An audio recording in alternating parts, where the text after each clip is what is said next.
help as a perfect timing. And with that, we will call this Ava Community Energy Board meeting to order. Today is Wednesday, February 19th, 2025. It's 6:07 p.m. And if we can go ahead and please rise for the pledge. And Scott from Union City, if you don't mind leading us in the pledge. I pledge allegiance to the flag of the United States of America and to the republic for which it stands, one nation, under God, indivisible, with liberty and justice for all. Thank you very much. And again, welcome to everyone. I appreciate it. We are going to move to item number 4 on the agenda. This is public comment for persons wishing to address AVA on any AVA-related matter that is not otherwise listed on this meeting agenda. Public comments are listed on the agenda, shall be heard at that time. As with all public comments, we ask that you limit your speaker card, or excuse me, fill out a speaker card, and my vice chair has just announced that I didn't do roll call. Thank you. We'll pause public comment. Roll call, please, Adrian. Great, thank you very much. Alameda County. What a day. Alameda County. Present at the Hayward location, City Hall. Yes, thank you, thank you. Albany. Present. Berkeley. Present. Dublin. Present. Emeryville. Present. Fremont. Hayward. Present. Thank you. Lathrop. Livermore. Newark. Present at Hayward City Hall. Thank you. Thank you. Oakland. Present. San Joaquin County. Here. Thank you. San Leandro. Stockton. Present. Tracy. Present. Union City. Here. Community Advisory Committee. Present. Piedmont. Present. Pleasanton. Present. We have a quorum. Thank you very much. Sorry about that little wobble. And with that, we'll go back to our regularly scheduled program with item number 4, public comment. As I was saying, public comment is for matters wishing to be addressed that are not currently on the agenda, that are within AVA responsibility. We will limit public comment to 2 minutes. I do typically do in the room first. So is there any member of the public that would wish to address AVA at this time for item number 4? Please approach the podium. Seeing none, virtually, please. There are no hands raised at this time. Okay, closing public comment and bringing it back. As a result, we're now into consent agenda. Consent is made up of items number 5 through 13.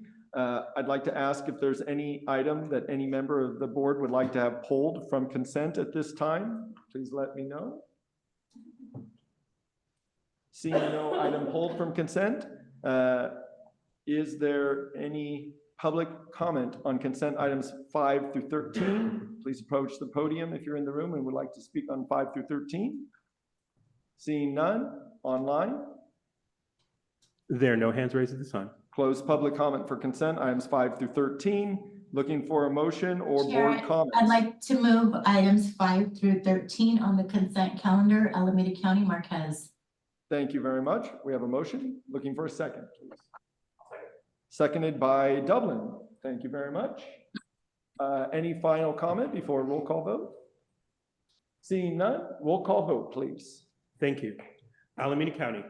Aye. Albany. Yes. Berkeley. Aye. Dublin. Aye. Emeryville. Aye. Fremont. Hayward. Aye. Lathrop. Livermore. Newark. Aye. Oakland. Right. Oakland. Aye. Thank you. San Joaquin. Yes. San Leandro. Stockton. Yes. Tracy. Aye. Union City. Aye. Piedmont. Aye. Pleasanton. Aye. Consent calendar is approved. Thank you very much. All right. With that, we're moving to the regular agenda and proceeding to item number 14, which is the CEO report. With that, can we have a staff presentation? Great. Adrian, if you can pull up that memo, I'll start to walk through that. The first item listed there is just a really brief summary of our last subcommittee meeting with the execcom held on Wednesday, February 5th. And members received an update on the mid-year budget, which is also going to be provided this evening, as well as an overview of the fire at Moss Landing, which I'll speak to in just a moment. And the next meeting will be on Wednesday, March 5th at 3 p.m. Going forward, it seems that is our standard time. It's been adjusted from the previous time at 9 a.m. So just wanted to note that, call that attention to the public. Next item on the CEO report related to the Moss Landing battery fire. So there was a fairly significant fire at a battery storage project over a month ago. And this is a 750 megawatt battery project, one of the largest in the US in Monterey County. Phase one of that project, which is just a component of that 750 megawatts, is about 300 megawatts. It experienced a fire. No deaths associated with it, but there are some circumstances and health impacts that are still being investigated. It's been in the news if you follow any sort of clean energy media or publications, so it is certainly noteworthy, and we wanted to present some facts and details on that to make sure that the right information and was well understood by our board, given that we have clean battery storage within our portfolio of resources. And also because, of course, you are all on city councils representing your city or county, and you are ultimately you are authorities having jurisdiction on permitting matters. So certainly think it's important that we share all the facts and details that we are aware of. And as noted, of course, it's still being further investigated to fully uncover what happened there. So what I'll note is that particular facility, the battery chemistry utilized was lithium, nickel, manganese, cobalt oxide, NMB in short. That particular chemistry is more prone to thermal runaway. And the phase one build out was constructed also before NFPA 855 fire safety standards. NFPA is the National Fire Protection Association. They released standards. They did that in 2020. They further updated in 2021. There are also a set of standards issued by the International Fire Code. Both of these standards are pretty well adopted by counties throughout California. They speak to best practices related to containerized designs, spacing, safety testing, emergency response protocols. So there's at this stage, fairly well-established standards as to what you want to do to mitigate risks. The Moss Landing project specifically was built before those fire codes were issued, in particular phase one. So that's a really important note and factor of what exacerbated the risks here. And as I already noted, of course, the less stable battery chemistry was also part of that.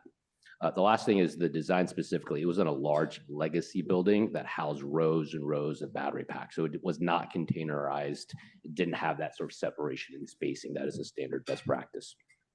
So unique to that project, and I would say not part of the standard design of today's vintage of projects, even though it's only been a number of years. In California today, there's over 13,000 megawatts of battery storage. Over 94% of the utility scale battery storage projects came online after those NFPA standards were established. So it's a fairly small percentage of projects that are of older vintage that may be of higher risk. Additionally, there have been a lot of advancements, as I noted, on the battery chemistry side of things. Today, lithium iron phosphate, or LFP as the acronym, is the most common, and it's considered to be stable.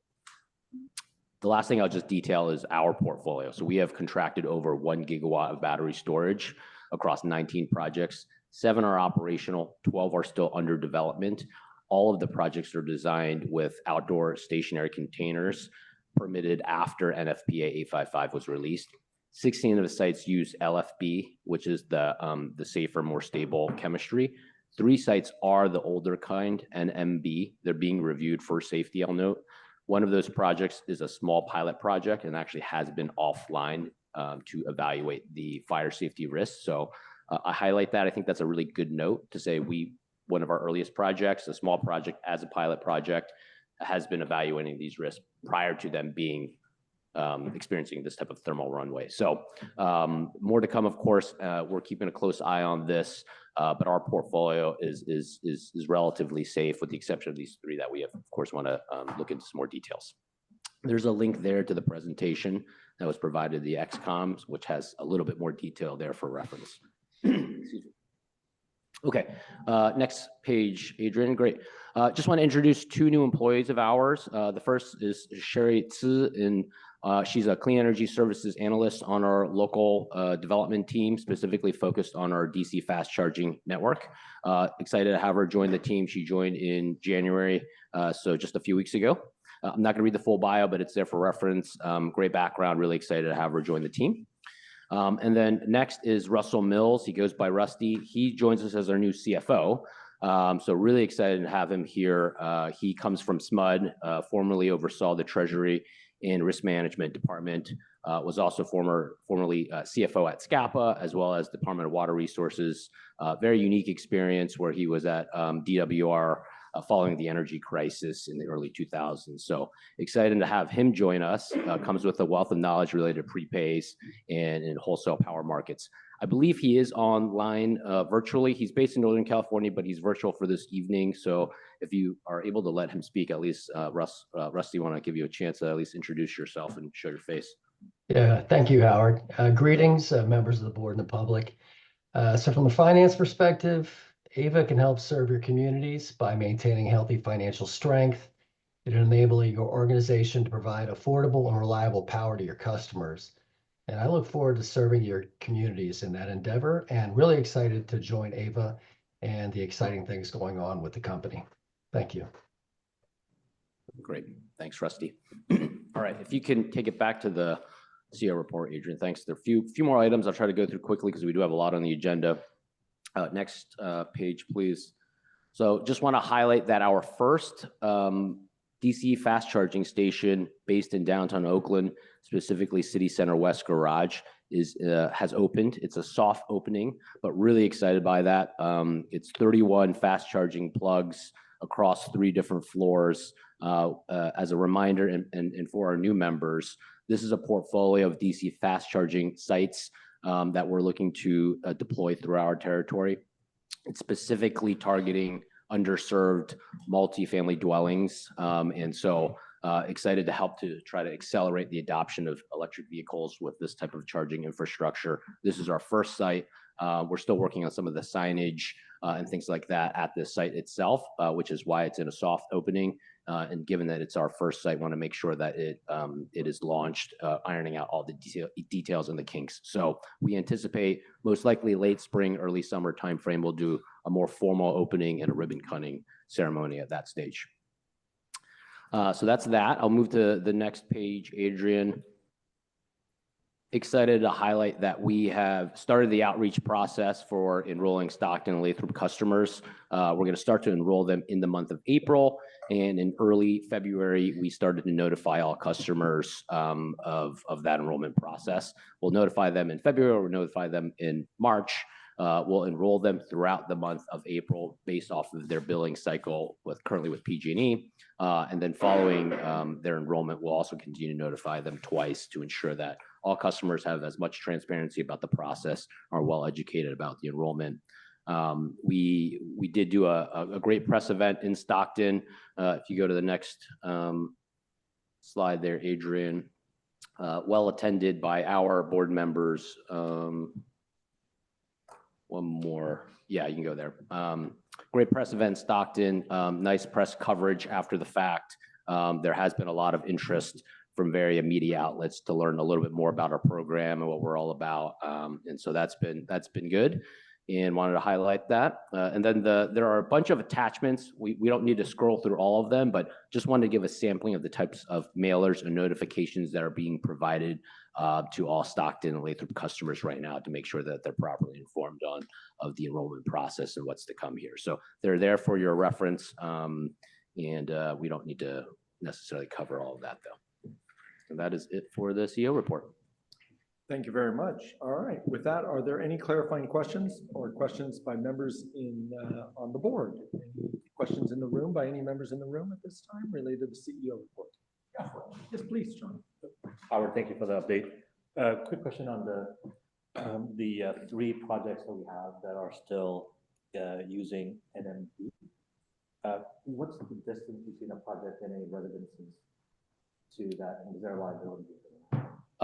It should be minimal. We'll certainly evaluate that. But most of these projects that we're talking about here are utility scale, so they tend to be more distant. They're not in dense populations, not urban areas. So they tend to be in sort of fallow lands and things like that. So, but we'll certainly confirm that and make sure that there is no risk to be seen there. Thank you. Any additional questions by members in the room? All right, members online. Berkeley, thank you. Thank you so much, Mr. Chair. Welcome to CFO Mills. And thank you, thank you, CEO Cheng, for your report. I have three quick questions also relating to the battery fire. One, I just read that another fire started at that same facility today. Do we have any additional updates? Secondly, if you could mention the locations of the three battery storage facilities in question that are under review at the moment. And third, are we tracking the bill, I think it's AB 303 that was introduced around regulating these kinds of facilities as it may, and I guess my bigger question is what might be the impacts upstream to us should legislation in its current form like this go into effect? Yep, all great questions. First question, I just escaped me. I'm sorry. Can you just refresh really fast on what that first question was? Yes, that was hot off the press in terms of any new fires there. So I do not have an update on that. In short, we'll continue to monitor that and evaluate what is ongoing at the Moss Landing facility. So hopefully that answers the first question. I know it's an incomplete answer, but we'll follow up as we learn more. Two, for the three sites, we can provide locations for those. Of course, we have them. I don't have them at my fingertips, but happy to share that information with the board. And then three, the bill, yes, we're generally tracking all bills in the legislative process right now. There's a lot being drafted, a lot being discussed, and not sure exactly what's going to end up moving forward. And so it's a little early to know right now if that will have any significant impacts on how we seek projects, but we are closely monitoring it, and we're trying to learn more about the intention of that bill. And so we'll both do that probably in the MRL subcommittee meeting, which was canceled for this week, but in future sessions, and we'll also bring forward updates on the legislative bills that we think are more likely to move forward for discussion with the board in future meetings as well. Thank you. Great. Okay, any additional questions by members online? Okay, seeing none, is there any public comment related to item 14? If you're in the room and would like to speak on item 14, please approach the podium at this time. Seeing none, online? There are no hands raised at this time. Okay, closing public comment on item number 14, bringing it back to the members for any final comments. This is an informational item only. Any additional comments? Seeing none, we'll close item 14 and proceed to item 15, the CAC report. Just maybe I do for our new members, we have a community advisory committee that is helping us to make sure we're as close to feedback and impact of this organization. And so Mr. Hernandez is our chair of that and reports to us monthly. So appreciate him being here, and maybe you provide more clarity on it because I never served on it. So. Nor did I until after I was off the board. So I've gotten the opportunity to serve and understand the role of the advisory committee there as a special group of volunteers in the community. They come and preview the agenda and they work through initiatives that might be of value to the board. So they serve at the pleasure of the board, some being appointed previously by the Alameda County Conference of Mayors, now this board. And they met this last evening. I was away at another board meeting, so I had the vice chair lead the meeting there. And she provided those notes around the informational items. We discussed the agenda. Some of us provided was the Stockton and Lathrop outreach update, which you've heard about recently. Update on the critical municipal facilities program. That's going to be discussed later. And understanding your bill. So there's a presentation given there to better understand that bill, because we have a couple ad hoc committees that are really trying to understand what's the cost of electricity, why it's so expensive, how can we reduce it, and the other ideas around that space. So they went through the general protocols. Even the question came up about member trade groups' request to understand Governor Newsom's executive order on energy affordability, basically how it would affect AVA. They helped to learn more about that information. It was Executive Order N524 to really address rising electricity costs and save consumers money on their bills, according to the governor. And they also understood that they'll be the first ones to go into the new meeting location next month at 1999 Harrison Street. So they'll be meeting from there next month. But they're excited about the incoming cities of Stockton and Lathrop, and they really want to make sure we can understand how to prevent the opt-outs and ensuring the AVA staff communicates the 5% savings and Bright Choice, which I believe people opted into. I think the CAC, Community Advisory Committee, was concerned about the Critical Municipal Facilities Program being caused by the possible loss of the 30% federal tax credit. And there are some comments about where they wanted to go is to really have AVA take ownership of that, but that's going to be discussed later in this agenda. And then it was very, that presentation given by Alvin Lin of AVA was informative, very clear as to what and why is the AVA Community Energy part of the bill, and not so much about PG&E. So it's really clear about what AVA is doing with the bill, not so much about PG&E, but the PCIA or the power charge and difference adjustment, the non-bypassable charge and franchise fee from PG&E was unclear to them. And they're working through also the ad hocs, trying to better understand how AVA's power influence could impact lawmakers in the PUC, and possibly how to decouple from PG&E's rate structure and moving towards microgrids that are shared both by the energy affordability and the local development business plan ad hocs. And the local development business plan ad hoc, which for the new members, we have 2 ad hoc committees on that advisory committee group, really understanding energy affordability and the LDBP, understanding the past of what we accomplished and what can we do in the future, really understanding what was discarded as outdated, no-goes, and what can be brought forward as new perspectives. And that ad hoc committee will be working on the presentation that'll bring forth to the CAC and ideally get support and bring that up to the board for further discussion and dialogue as staff works to develop their own plan and really bring that input from the Community Advisory Committee to really meld together with the community's thinking, the staff's thinking, and getting support for the board, either bringing new consultants or working with the existing consultants to evolve that plan to the next version. I think that was mostly it from the CAC, just looking at those informational items, proud of the success, and moving forward on those ad hoc committees. Thank you. Before we go to clarifying questions, if there are any, I'll just use chair's prerogative.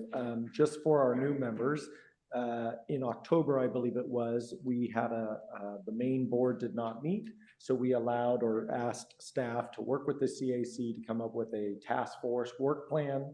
One of the elements that came from that work plan was to allow them to create subgroups, if you will, task focused.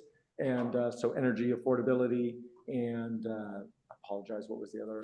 I think the local development business plan. The business plan, thank you. Yeah. And so we're hearing those reports now. The second thing that it also reminded me of is that there's obviously a lot of acronyms in AVA. Mhm. So we hope that you reach out to staff at any time. They are very willing to make sure they walk you through that, and appreciate the update from CAC. So we'll go with any clarifying questions by any members in the room related to the CAC report, item number 15.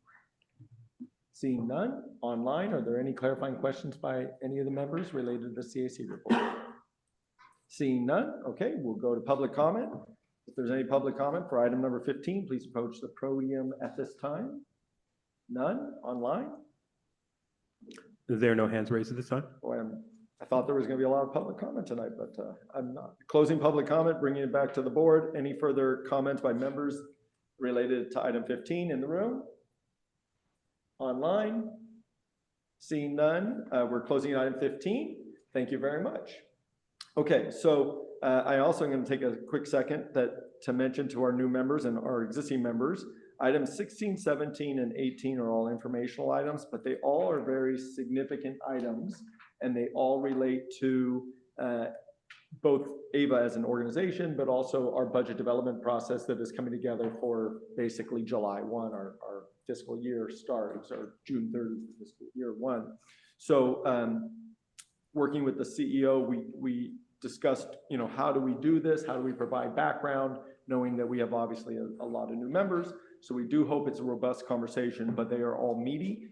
We do have a timeline for the room, 10 p.m.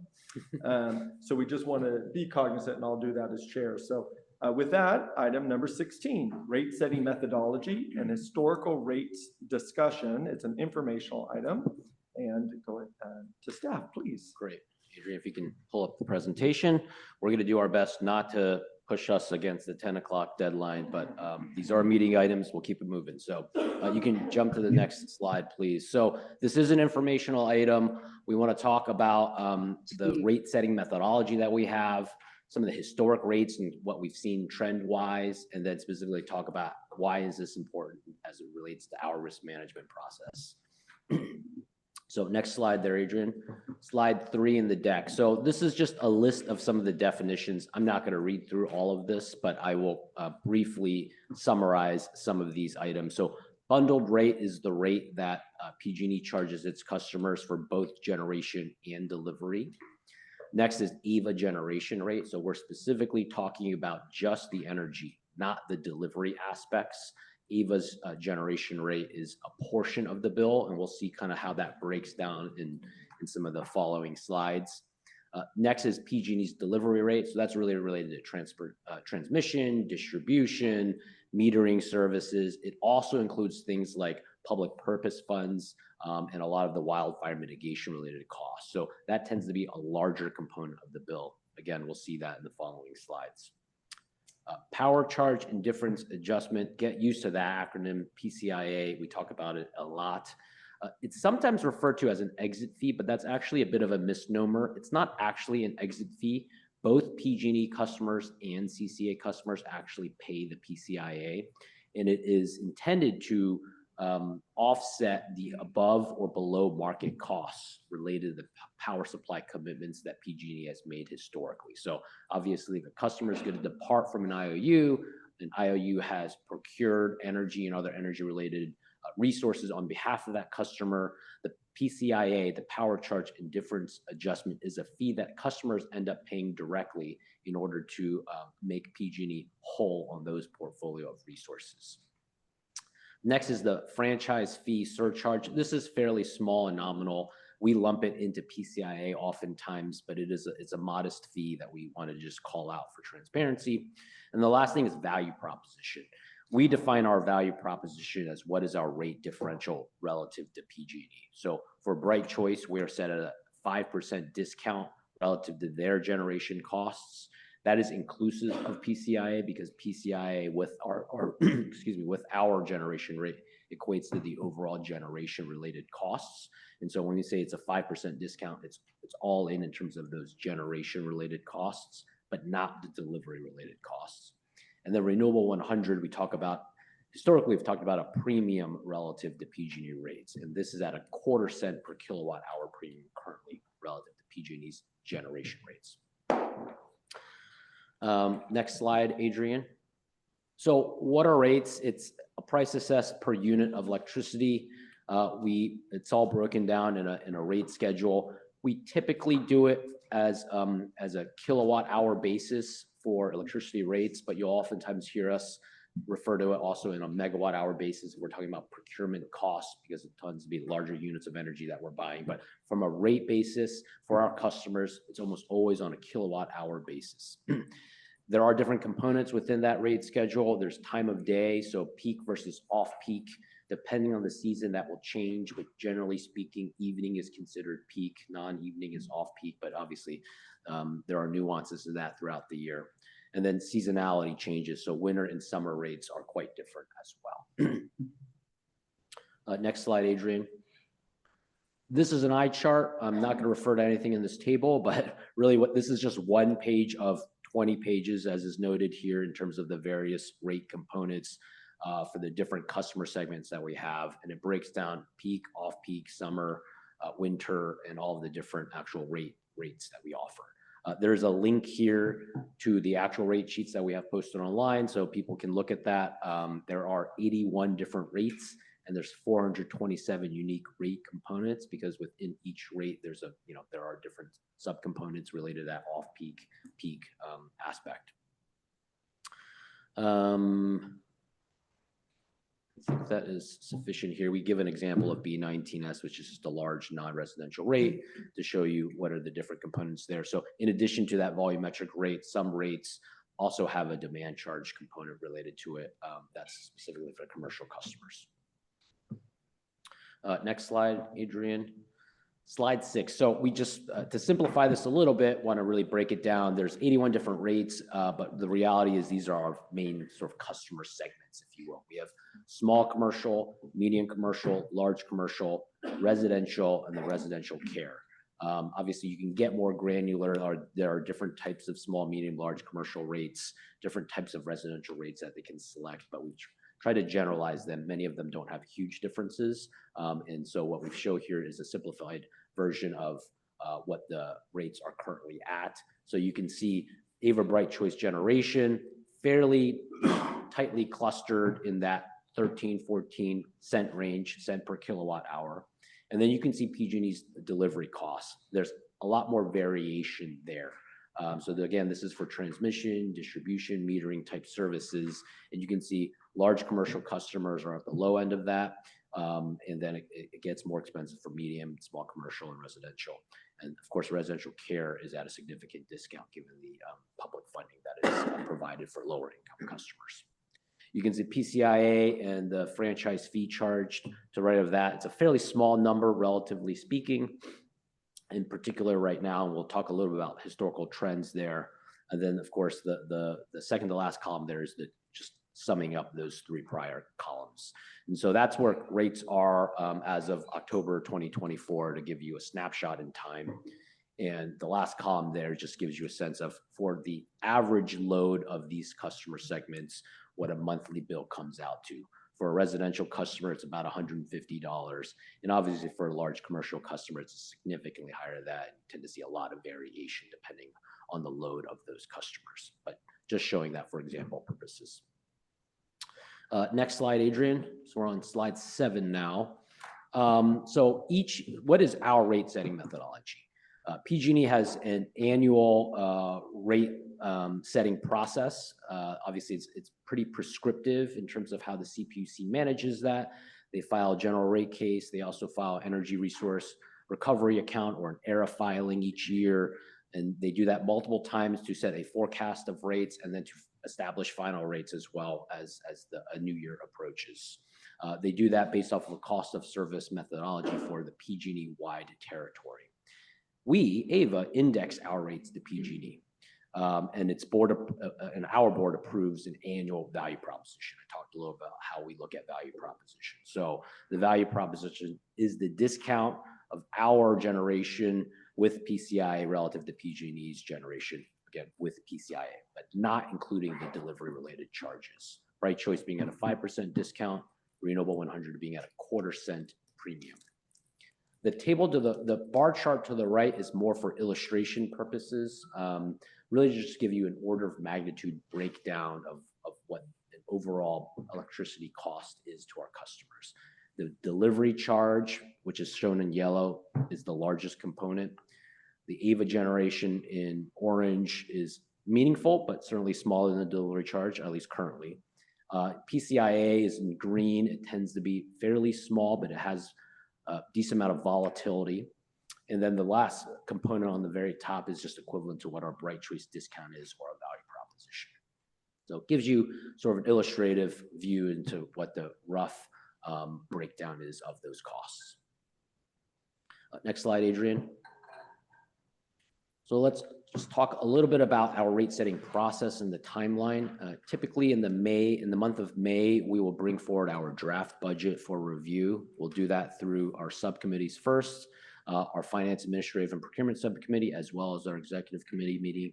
And then we'll bring that draft forward to the full board for review as well. So there's a number of opportunities to review that draft budget where we seek feedback on recommendations on how to set the value proposition, how to allocate forecasted surplus towards reserves or other programmatic needs and things like that.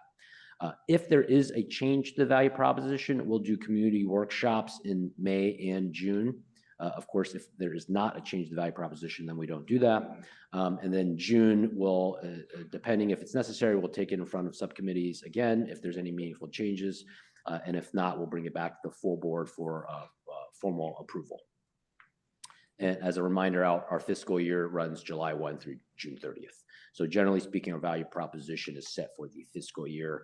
If there were to be any need to change that, we would of course bring that back to the board for review and approval. Next slide, Adrian. We're on slide 9. This is just a reference to some language in our JPA and our rate setting policy.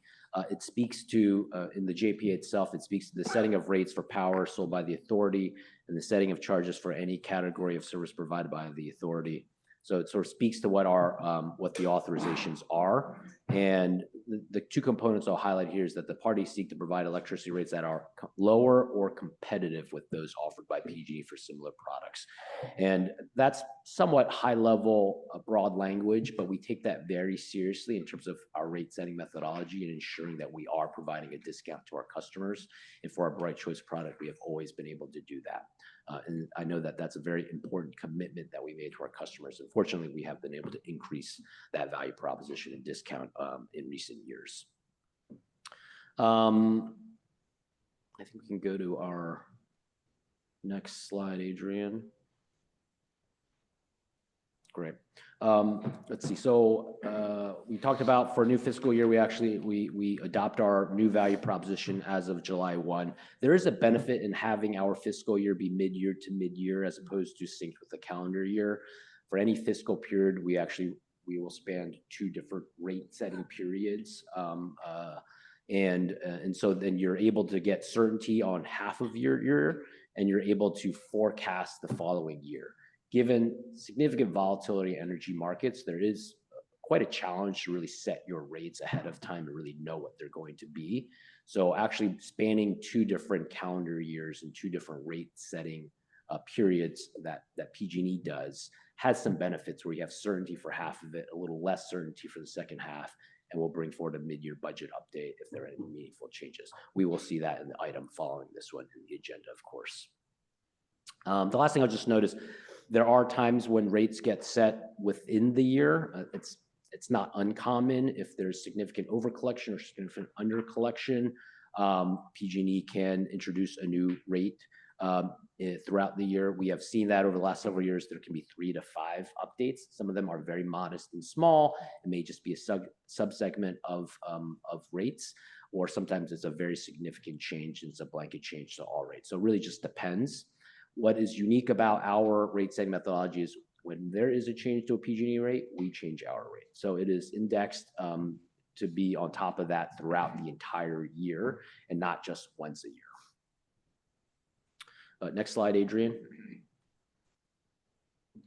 Just elaborating a little bit on that point, there are different types of rate setting methodologies amongst CCAs. There are 25 CCAs throughout California, so you can imagine there's some variation. The first one I'll highlight here is to regularly index to the investor-owned utility, and that is the way we set our rates. So anytime there is a PG&E rate change, we adjust our rates. We maintain the value proposition when we do so, of course. Sometimes CCAs will elect to set their rates once a year. It makes things a little bit more simplistic from an operational perspective. They do it once a year. If PG&E has an inter-year rate change, they leave it. They wait until the next budget cycle and then they change it. And then some CCAs will actually set their rates independently of the IOU altogether. And so sometimes they're more expensive, sometimes they're less expensive. They operate a little bit more independently from how the IOUs are setting their rates in those circumstances. I would say that's a pretty small minority of the CCAs, but there are a few of them that do that. Why do we set ours the way that we set ours? It's for very, very intentional purposes. The first is it's a clear and consistent value proposition that we're able to communicate to our customers. So being able to say we are at a 5% discount, that means we are always at a 5% discount. We think it's really important, particularly as you're thinking about expansion and serving new communities where there's always that question of, well, why should we stay with the CCA? You want to be really clear. It's a lot of the value that our customers see is in saving money. And so we want to be able to speak to what those savings are. If you're not always pegging to PG&E, you cannot say we're always at a 5% discount or whatever that value proposition may be set at. If you're rising and falling, sometimes you can just say we're competitive, we're generally less expensive. So we feel like that's a really significant part of how we communicate to our customers and market to our customers some of the value that we bring to them. The other thing that's really critical is as it relates to risk management, and we'll illustrate this a little bit more in the following slides, but it allows us to provide greater stability to our customers if we peg to PG&E and account for the PCIA. And we'll see that in the following slides where if rates go up or down, PCIA is will actually go the other direction. So if rates go up, PCIA generally goes down. That gives us more operating headroom, whereas if rates go down, PCIA generally goes up. And so that reduces our operating headroom. So by indexing to PG&E, if we're in a rising cost environment, it costs us more to serve our customers. That makes sense. We need that extra headroom to serve our customers, and this for the same reason that PG&E is raising their rates. And the benefit is that PCIA is shrinking, so customers actually have more stability in their generation rate ultimately. Whereas if you ignored that and said, oh, we're just going to set our rates and we're going to have a lot of consistency with how we set our rates, your PCIA still brings greater volatility, and you have to add that on top of the CCA generation rate. So in fact, you're actually not providing great stability for your customers. And we'll talk about the last point, which is related to how we manage our procurement costs as well in some of the following slides. So let's go to the next slide. Slide 12. This is just a table that shows our value proposition over the years. You can see for Bright Choice, we launched at a 1.5% discount to PG&E. That compressed a little bit in 2020, where we had 1% below PG&E, and then in 2022 and 2023, we were able to increase that to 3% and currently to 5%. That looks like it's holding steady right now, but of course, as noted, that is part of the annual budget setting process. For Renewable 100, you can see it's always been at a premium to PG&E, initially at 1 cent down to 3/4 cent, and currently at 1/4 cent premium to PG&E. So fairly modest premium, but it is a premium nonetheless. Next slide, please. So a lot going on here. Let me summarize the takeaway here. So you can see in yellow is the PG&E delivery related charges. In orange are the AVA generation charges. And then the smaller green component is PCIA and franchise fee. So obviously that's the smallest component. We'll talk a little bit more about some of the trends and volatility here. The biggest thing I'll highlight is you can see that AVA generation tends to be a smaller component of the bill. Back 5 years ago, it was a more significant proportion. And obviously just over the last year when delivery charges have spiked considerably, we've become a smaller proportion there. But actually overall generation rates are fairly stable. The big spike in 2024 for delivery, mostly related to wildfire mitigation related costs. But as you can see, a very significant increase. And that's part of the driver for a lot of the discussion, obviously amongst all of you, as you're hearing from your communities and customers, as well as on a legislative perspective, there's a lot of discussion about affordability and the challenges there. We, of course, want to be part of finding solutions, though a lot of the cost increases are related to delivery charges. Next slide, Adrian. Brace yourself, there's a lot here. Let me walk you through this. This is a really important graph to sort of talk about why we set our rates a certain way, the stability that we're able to provide because of our methodology, and how we manage some of the risk associated with how we set our rates in our power procurement portfolio. So I'll start at the bottom and work my way up. So the green line at the bottom is PCIA and franchise fee. You can see there's quite a bit of variability there over the last 5 years, but generally ranges between 1 cent and 5 cents. So it's a meaningful fluctuation based off of where market prices are at. The blue, I'm going to ignore the blue dotted line for now. Above that, you can see two solid lines right on top of each other. The blue one is PG&E generation, and then the orange reddish one is AVA generation. You can see they're very close. That's just the generation rate, so just the cost of electricity generation. And as you can get closer to the current period, you can see those lines diverge a little bit. And that's a reflection of our value proposition increasing to 5%, whereas we launched at 1.5%. So as that spreads, we've been able to provide a little bit more of a discount. The yellow line above that is simply adding in our generation charge and the PCIA. And what I want to highlight here, and one of the key factors as to why we set our rates the way we do, is that yellow line is pretty stable. It fluctuates from about 14 cents to 16 cents. That's pretty good when you look at overall electricity costs.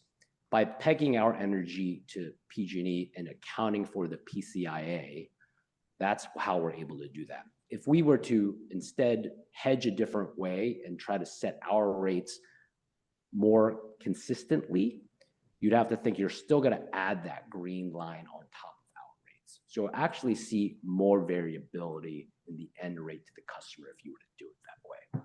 And so this is a really important feature as to why we indexed our rates to PG. In addition to some of the other aspects, just as we want a consistent message around the value proposition as such. But risk management for us is really critical, and stability to our customers we think is really important.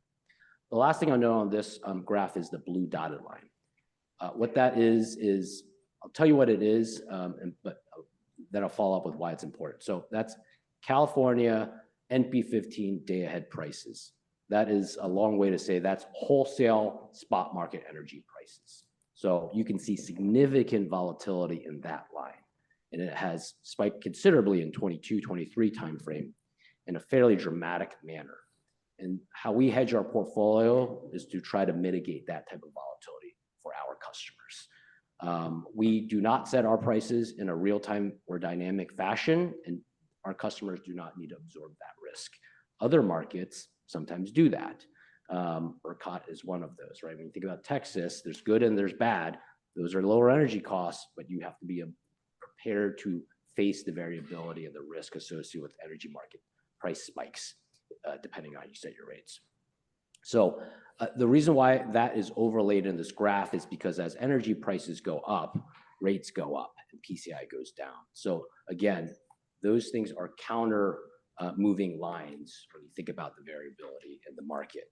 How we hedge our prices is to obviously mitigate the risk related to the volatility of that blue line. And doing so by indexing to PG allows us to most stabilize that yellow line. Okay, next slide. We've got only a couple more slides here. I know this has been dense stuff.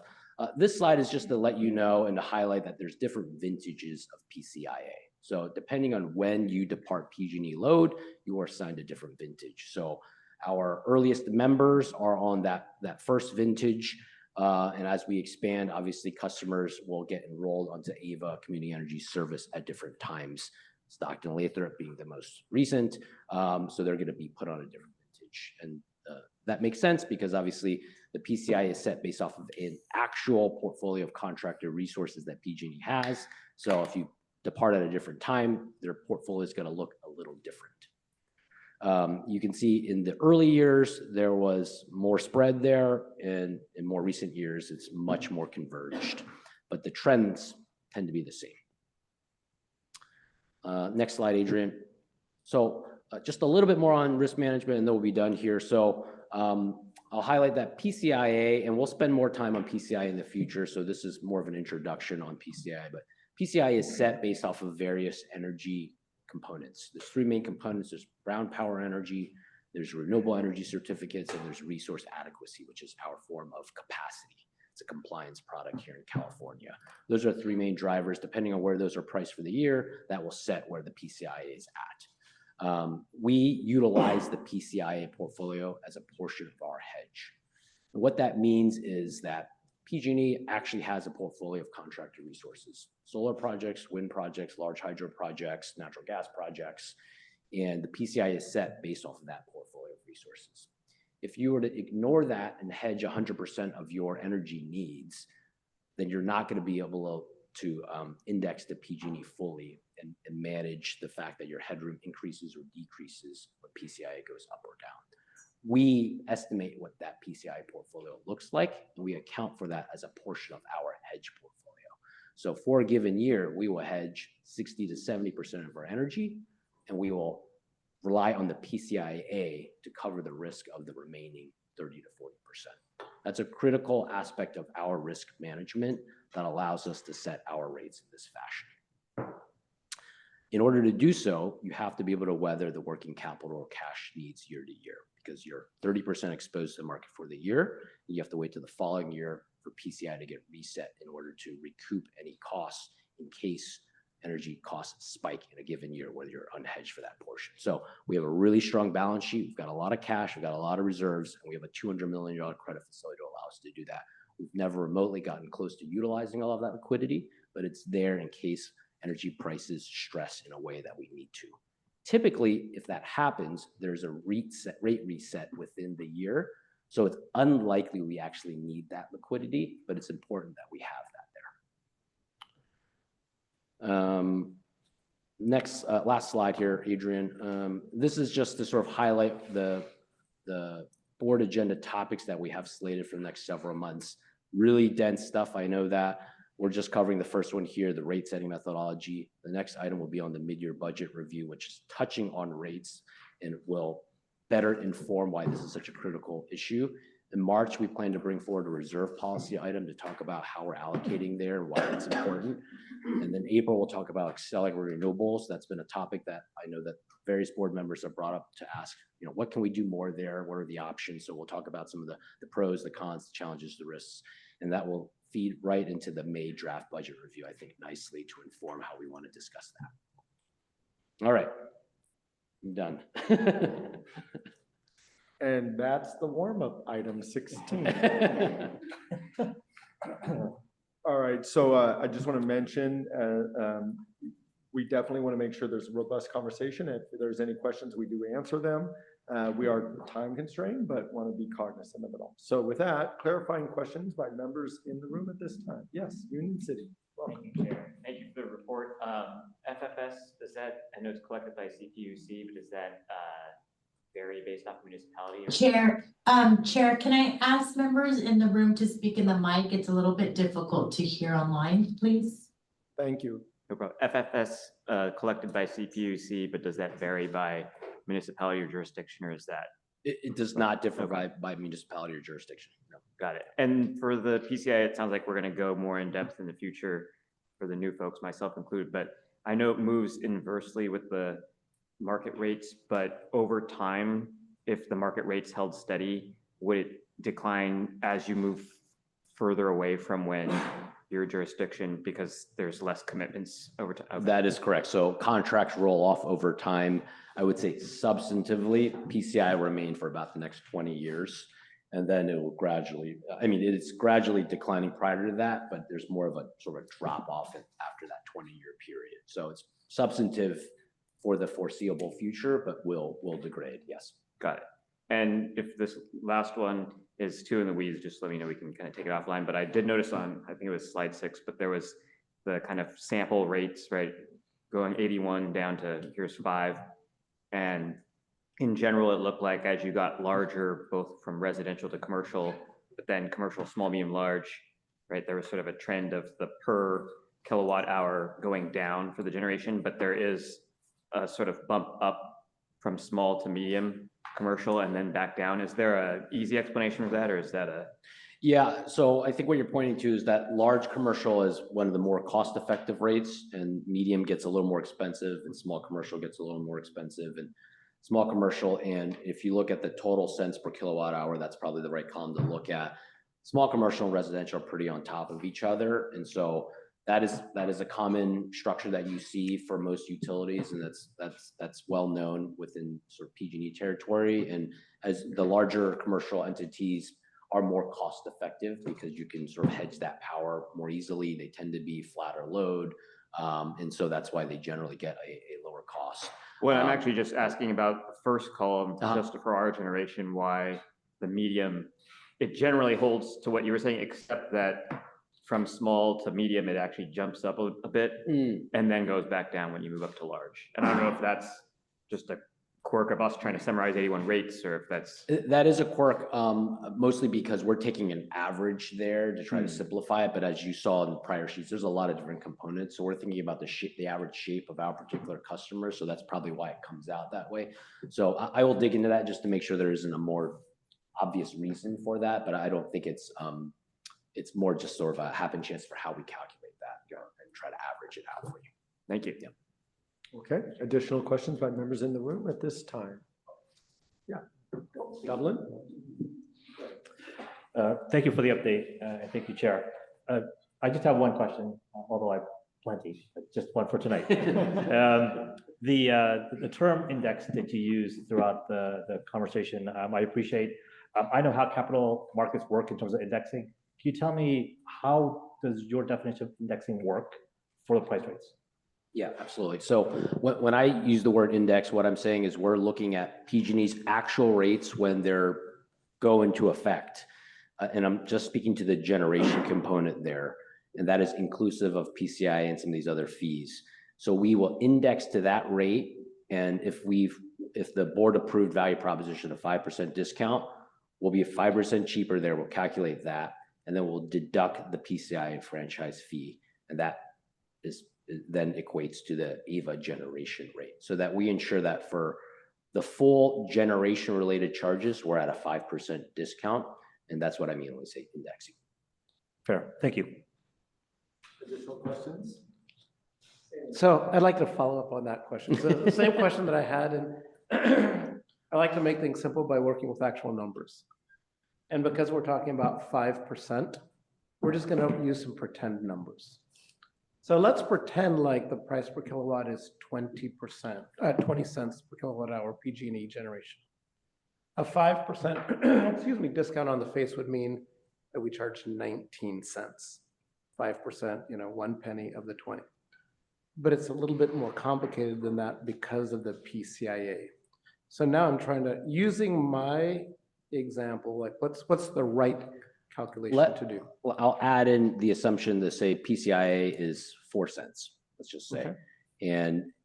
And the PG&E generation is 20 cents inclusive of that 4 cents. So 16 plus 4. So it's 16 plus 4. So then we would say, yes, you're going to go from 20 cents to 19 cents, and then you're going to subtract the 4 cents, and you're going to be at 15 cents. So in essence, PG&E's generation without PCIA is 16, and we're at 15. But inclusive of PCI, it's 20 cents versus 19 cents. And in your simplified math, from 16 to 15 is 5% lower? Yes, well, it's 5% because it went from 20 to 19. That's the 5%. Because it's with the PCIA. So, okay, so we'd take the sum, the 20 cents. We'd say, what's 5% of that total? That's 1 penny. So then we'd come back to the PG&E gen rate of 16. And then we'd subtract that. That's how we get to our 15, with the understanding that our customer then has to pay PCIA. Yes, you can do it either way. I was doing it a roundabout way, but it ended with the exact same result, correct? Okay, did you want to clarify my question? Well, I'll just say that, 15 versus 16 is not 5%, which is his assertion. And that's my point, is we're looking at it inclusive of the PCIA, because that is a generation related charge. And so we want to make sure that we're not saying it's 5% off of a smaller number. We're actually saying it's 5% off of the bigger number, which is the generation charge plus the PCIA. So it's the 20 cents. That's where you get the 5% off, and then you deduct the PCIA from that. Perfect, thank you. I just want to make sure that I understood. Well, let me just probe. On page, what is that, 11, benefits of the AVA methodology. The last one says allows AVA to manage energy procurement costs more effectively. Now, I have my own possible interpretation of this, but I thought, why interpret and just ask instead? What's the how? So- Because, and I'll tell you where my challenge is, and then you can really get to the heart of the matter. I think of whatever price I set, that's just a price that I'm setting. I don't know how that affects energy markets. So that's where I'm seeing the disconnect, but if you. Yeah, and so what that is, the short of that is that, as I noted, as power prices increase, if spot market prices increase, whether that's brown power, whether that's renewable energy, whether that's resource adequacy, we just say as a whole, power prices are increasing, your rates are going to go up. And in this case, your PCIA also goes down because it's inversely correlated. So we have more operating headroom to serve our customers in that scenario. Our generation rate increases, and it also increases as a proportion of PG&E's generation rates, right? So it gives us more ability to serve those customers, which we need because power prices are increasing. And if power prices go down, PCIA is going up, we have less operating headroom. And so it allows us to more effectively manage costs because we're procuring a little less, right? As I noted, we're procuring 60 to 70% as opposed to 100%. So you have a little bit more exposure to the market, but that's okay because when power prices go up, you have that exposure to the market means you're paying up for it, but you have more operating headroom to pay for it. And when power prices go down, you want that exposure to the market, as opposed to paying a whole bunch of hedges that were out of the money because power prices came down. We want that exposure to the market, and those costs go down, but we also have less operating headroom because PCIA goes up. So that's how we manage that risk from a portfolio perspective. Okay, and then my final question, if I may, Chair. We saw a spike for about, let's say a 400% increase in the market price up to some 20 some odd cents per kilowatt hour. What is our understanding of what happened there? We have seen crazy spikes before in the history of California in the last 3-4 decades. But what was happening this time, if we know? There was a historically cold winter period there. So that was in the early 2023 timeframe where Texas was frozen over. Natural gas prices were spiking throughout the country. Supply was low. So that was the biggest driver there. The reality is a lot of our bound power prices are set by natural gas prices and supply. Okay, thank you for those questions. Any further questions by members in the room before I go online? Seeing none, clarifying questions by members online. Berkeley, welcome. Thank you so much. Okay, I have a few clarifying questions. I'm just going to list them off. I wanted to ask about FERA, if that is kind of bundled in with CARE, or is that just a category that is not in the slide because it is less commonly used than CARE? We generally speak to CARE and FAIR collectively. There's a similar sort of discount and assistance for lower income customers, but obviously slightly different criteria in terms of a family versus an individual. So I don't know, Kelly, you might actually be able to speak to the specifics of whether that's actually bundled under the residential care or that's just sort of a separate one. And for simplicity, yeah. Thanks. Hi, I'm Kelly Brezovic from Ava Community Energy. That's a great question. FERA is the discount on electricity is the same for both CARE and FERA. The difference, the split up in discounts is on the gas side. So for our purposes, we can speak to CARE and FERA discounts the same. Thank you. I wanted to better understand the why behind the inverse nature of the relationship between the PCIA and just the kilowatt hour. Is it based on just the unit cost? When there is more of something, the unit cost would go down? Let me answer what I think was the question there, but please clarify if I didn't quite understand it. So why is there an inverse relationship between PCIA and our generation rates? Is that fundamentally the question? Yes. So because the PCI is basically, it's a mechanism to normalize the above or below market costs of the portfolio of resources that PG&E procured historically. So if you assume, there's a bundle of resources that PG&E is contracted at a certain point in time, and then power prices go up, that means the offset there is going down, right? So power prices are going up in the market, means that PCIA is going to go down because there's less you have to pay to PG&E to make them indifferent on the fact that they lost their customers. And so similarly, if power prices go down and you have a portfolio of resources, that portfolio of resources is more out of the money. And so PCIA will increase to make them indifferent to those customers that have departed. Does that make sense? That's helpful. Thank you so much. Wow, I wish I got this orientation when I started. This is so helpful.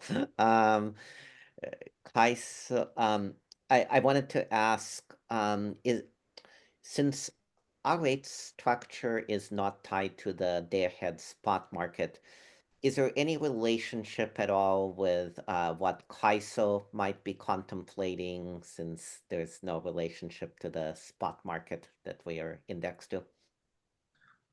Well, I would clarify that there's no discernible relationship when you look at those graphs, but we are certainly paying spot market prices, but we have significant hedges to offset a lot of the risk related to that.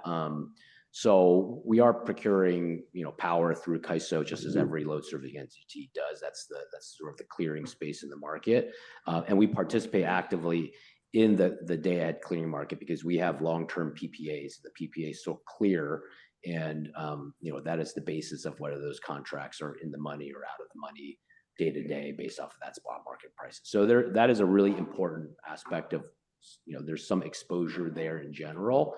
We just try to mitigate the risk of that exposure on a regular basis. Howard, could I? Sorry, over here. Hi, everyone. Annie Henderson. I'm the Chief Customer Officer at Ava Community Energy. And I just did want to add a small note to that, particularly because I know there is interest. There is a pilot within the PG&E service territory, and we are one of a handful of CCAs that are participating in something that they publicly facing call the hourly flex pricing. I think I got that right, Kelly. I know that acronym has been changing. Thank you. So this is a voluntary rate for our residential customers and some commercial customers. So if they understand and want that exposure to the market, if they think that can be advantageous for them because they can move their load around. So when it's most expensive, they can ramp down operations, ramp up when it's least expensive. We are supporting that as part of the pilot.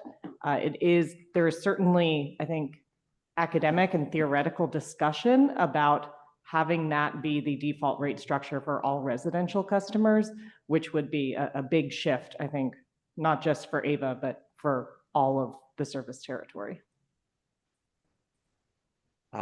Thank you. I'd be interested in getting more information about this pilot and how it plays out.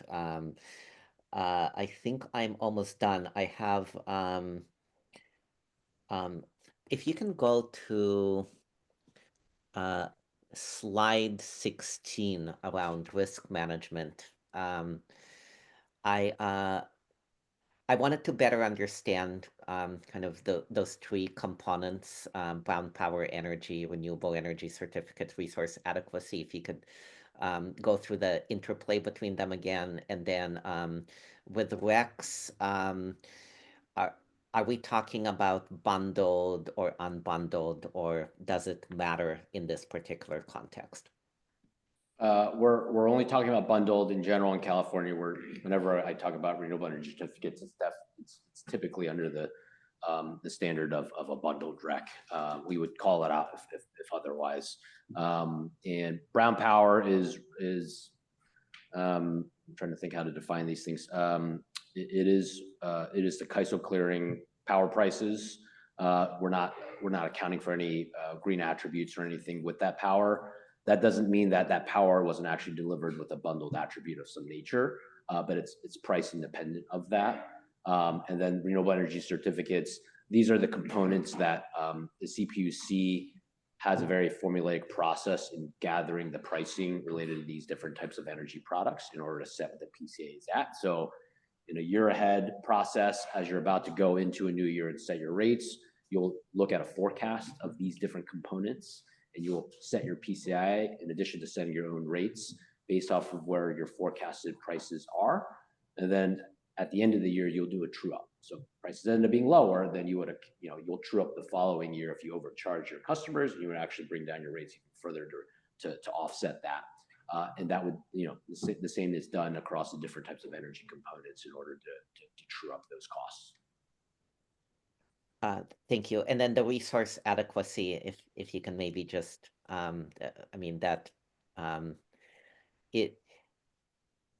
Yeah, resource adequacy is our form of capacity in California. It's a compliance product based off of the load that we serve. We are, there's a calculation that the CEC runs in order to establish what are our resource adequacy obligations based off of the load that we serve. Historically, it was done with a certain amount that you have to go procure for each month. And currently it's done under a slice of day regime. So each hour throughout the month, it's the same, but each month has its own set of 24-hour obligations that we have. And that is trying to account for the increased need in the evening hours, particularly in the summer. So it's become a lot more complicated to go procure resource adequacy. That just went into effect this year in 2025. And so that is, I'm sure there will be some ongoing changes as there seems to be a constant evolution for resource adequacy, but that's how it's currently structured. Thank you. And then my last question is just the 2 times a year that we rate set, maybe just how does that interplay with, say, the 2024 example where 6 consecutive rate increases were approved by CPUC to PG&E customers? How would that, and I'm not sure when all of those go into effect, but kind of real life example, how would we look at that on a twice-a-year rate setting basis?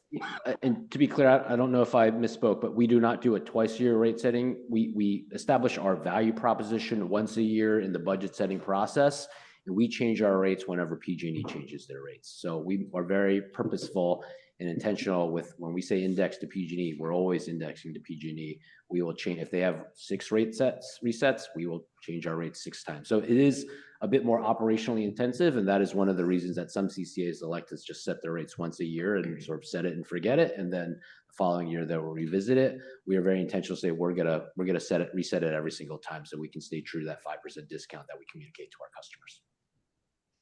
Thank you so much. Kill the slide so I can see that. Thank you. Okay, I just also maybe will mention that Ava Community Energy historically has had a resource adequacy conversation with the CAC. Resource adequacy has been something that we've been very focused on in the past, although it seems like we've gotten a little bit better handle on it on our side, more operationally now. So there's a bit of history there, just to make sure you knew. Okay, any additional clarifying questions by members online? Okay, seeing none, we'll go to public comment. I know it's a process. It's a process. Are there any members of the public that would like to address Ava Community Energy on item number 16? Please approach the podium at this time. Seeing none, online. Yes. Jim Lutz, you're recognized for 2 minutes. Yeah, thank you. Jim Lutz. I'm a member of the CAC, but I'm speaking for myself right now. A comment and a question. The comment is on slide 12, you got the historic rates, and I see that in 2024, when PG&E prices jumped, the jump was much larger than the premium savings against PG&E's generation. So the jump in prices that people pay is larger than the discount they get by buying their electricity through AVA. So that makes it really hard to explain to customers that we're providing cheaper energy when their bills are going up. So that's just a comment, and it's something that probably should be addressed better somehow. And then the question was, when AVA has large contracts for power, like, down that go through CAISO, are the prices that we pay fixed when we get the contract, or do the prices depend on what CAISO is setting for that day? And that's a question I'm trying to understand. Are the prices we got for our long-term contracts, are they fixed, or they change with CAISO changes? And that's it.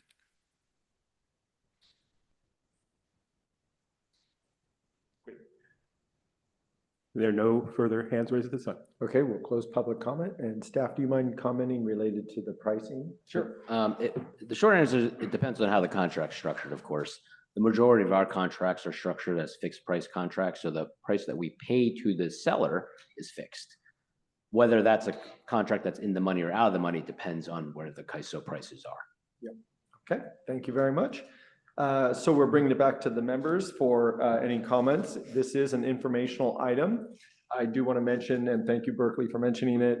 We talked about workshops or something else to bring the board, and especially the new members of the board, since a significant amount of turnover occurred, how to do that in line with a budget process. And so this was what staff came up with. I think it's working out very well. So thank you very much to staff for the hard work.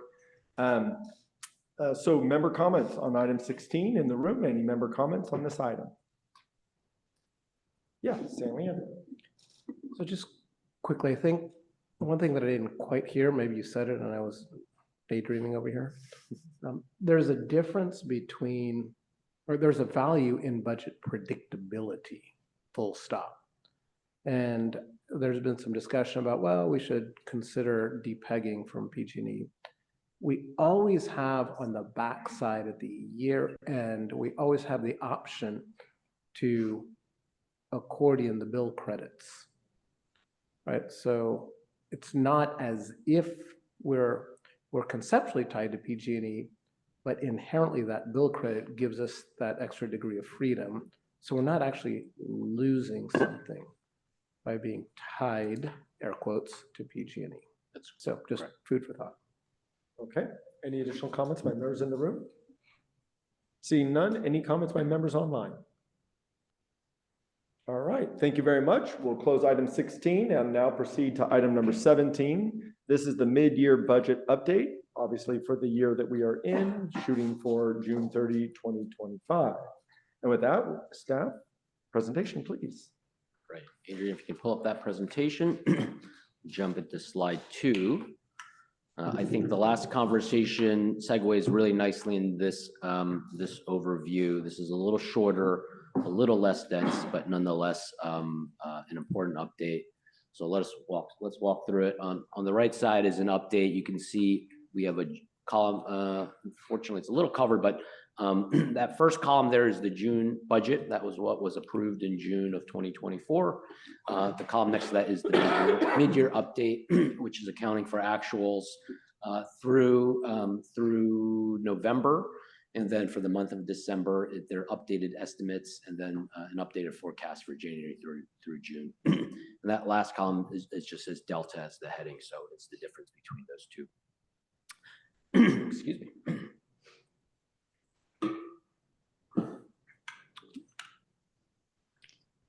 So our fiscal year runs July 1 through June 30th, 2025. We're a little bit past midway now. I'll start with the most important point. At the very bottom of the table, you can see our total net revenues were originally budgeted at roughly $42 million. As of our mid-year update, we're at closer to $95 million. So that's an increase of about $53 million. So significant increase in the budget surplus that we forecasted. That's driven really by the top line. So total revenues increasing from $873 million to about $930 million, so about a $58 million increase. Our cost of energy is also increasing, but not as significantly. So that has increased from $772 million, about $787 million. So about a $15 million increase in cost of energy and about a $58 million in total revenue. There are some smaller, less meaningful variances as well, but overall our overhead operating expenses are also down. So about $45 million in the budget versus $39 million as of mid-year.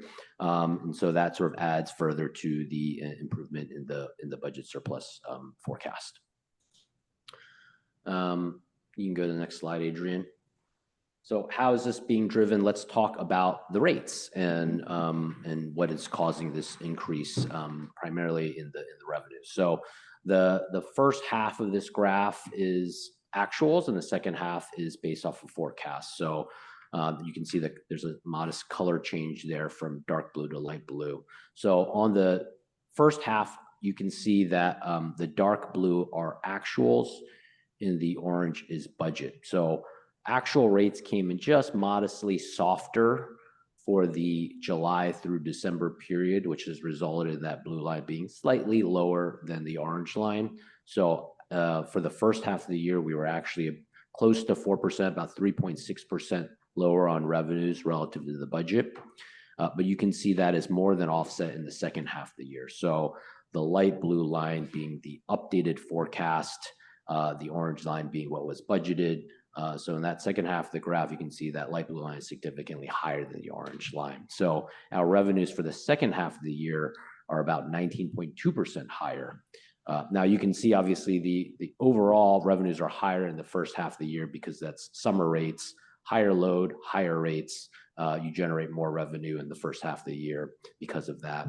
And so net, we're about 6% higher on our revenues relative to our budgeted forecast. Next slide, please. So what we have here is when you're looking at this bar chart, the two left bars reflect the July through December period. The bar all the way to the left is from the budget, and the bar just to the right of that is actuals. So the dark blue are our rates, our generation rates, and then the orange is PCIA. So the black thin line that's stacked on top of that reflects the total generation related costs that our customers face. You can see for the first half of the year, actuals came in just a little bit softer, and that was lower revenues for us, but also that was good news for our customers, slightly lower costs as a result of that. In the second half of the year, which is the big driver of this update to the forecast, you can see that for this is the third column now, is the January through June budget as of June, and then the last column is January through June actuals. And you can see there, interestingly, rates have gone up and PCIA has gone down because of that inverse correlation, and they've offset. And the net impact to the customer is that they're basically flat, but AVA's operating headroom increased significantly. It needed to increase because we did have higher energy costs, but that the increase in revenues was higher than our increase of revenue costs because we have a lot of hedges in place. And so you can see that it created significantly improved budget surplus forecast for us. The last thing I'll just note is that what was the dynamic that created this? Higher RA and higher renewable energy costs, at least short-term renewable energy costs, is what drove this. That was partially offset by lower brown power costs. Next slide, Adrian. This slide shows a breakdown of our biggest energy components or biggest cost components. Obviously, our largest costs, our largest operating costs are energy-related costs, and this is a breakdown of the various energy components. Hedges, what we procure on an open basis from CAISO, capacity, which is just another name for resource adequacy, renewable energy, carbon-free, which is large hydro for us, and then sort of another small portion. You can see that really the big call outs here are capacity was actually lower than what was budgeted. That's based off of an actual change in the CEC load forecast methodology. That change in methodology actually reduced our compliance obligation for resource adequacy, thereby lowering our costs. And it's also because we had some excess procurement for related to Stockton, and we sold some of that. So that was a net benefit from an expense perspective. And then for renewable energy, you can see the blue bar is higher than the orange bar. So from a short-term procurement basis, those costs have come in significantly higher than what was budgeted. Next slide. So generally good news from a financial position for AVA. Customers are relatively flat overall in terms of their generation-related costs. What I want to highlight here is PCIA has some uncertainty. There is a new proceeding that's being introduced by the CPUC to potentially revisit the PCIA setting methodology. Obviously, that methodology is a methodology that is carefully scrutinized by all parties. It's a multi-year process to establish that, and that was established years back. And they are revisiting that methodology currently in light of some of the unusual price spikes and such. And so they're specifically looking at the RA MPB, or the market price benchmark. And what that really speaks to is, how does the commission aggregate data from the market and market participants, load serving entities such as ourselves, in order to determine what was the cost of resource adequacy for a particular year, and therefore how does that feed into setting the PCIA. So you can imagine that's a very sort of complicated, in the weeds formula and calculation, and it's a pretty complex process to seek all of the data that's necessary from all the load serving entities to establish those market price benchmarks. It is that process that the CPUC is revisiting. They've identified multiple scopes on that process. They've also identified some potential that they would consider some retroactive revisions to rate making if they deem that process to be changed. So there's some uncertainty on the horizon. I highlight this because our surplus, is not the most certain. In prior years, it has been certain. There hasn't been a proceeding introduced, and in this case, there is a proceeding that's been introduced. It's going to actually get voted out from a rulemaking perspective to initiate it in the next day or so. So we'll see how it moves forward. This is a process we get very, very actively engaged with on our policy team in terms of counsel that we have, our trade association, CalCCEA. It's a critical matter that always has our full attention, and we get very actively involved in the stakeholder engagement and public comment process there. So we'll keep the board updated on what is the potential of that to impact our current fiscal projections and see what happens. There's a possibility that as we approach the end of the fiscal year, or even as we're completing our audit to determine exactly how that budget surplus waterfalls through, as we always do, I may bring forward some recommendation to the board to say we may want to hold some of that back because we think there's some regulatory risk or uncertainty. But too early to tell that right now, so just want to flag that. You can go to the next slide, Adrian.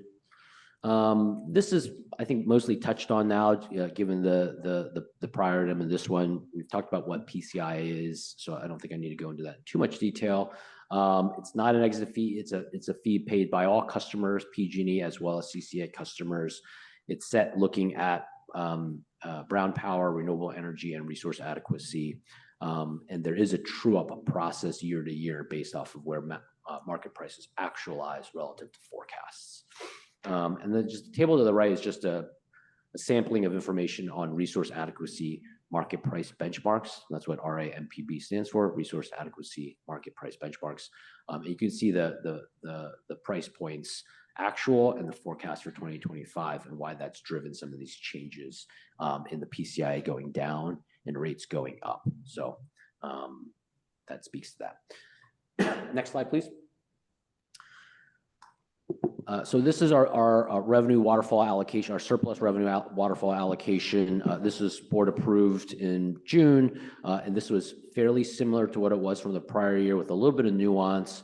So there's an allocation towards reserves, The first $50 million of the budget surplus goes to reserves.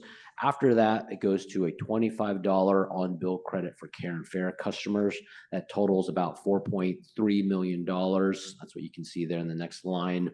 And then for what remains there, we have $25 million going towards on-bill credits in our solar and storage incentive program. That's the net billing tariff program, 60% on-bill credits, 40% to that incentive program, and then anything above that flips back to reserves. So that was a pretty intentional approach that we had from this last budget setting process in order to ensure some minimum amount going to reserves, but then also some funds going to some of these other programmatic needs and on-bill credits before then flipping back to reserves. So that's somewhat unique to this last budget, but at least the different categories has been consistent year to year.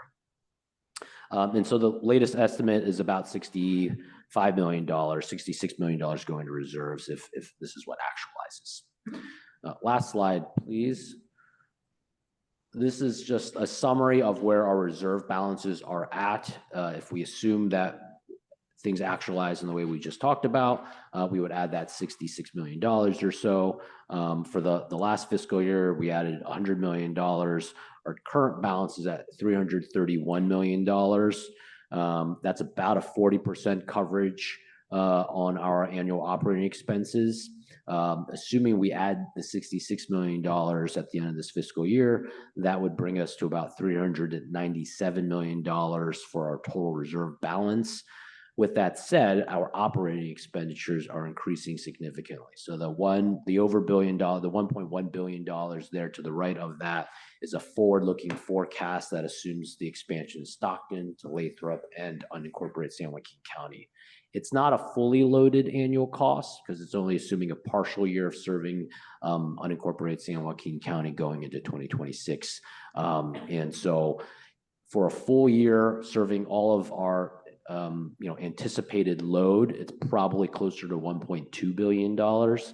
So that's just a forward-looking forecast for the next fiscal year, which is obviously preliminary, but indicative of the direction we're heading. So you actually see our reserve percent actually goes down to about 37% despite a very healthy allocation towards it. So yes, we're healthy. Yes, the reserve allocation is strong, but we are also increasing our annual operating expenditures pretty significantly due to growth, of course.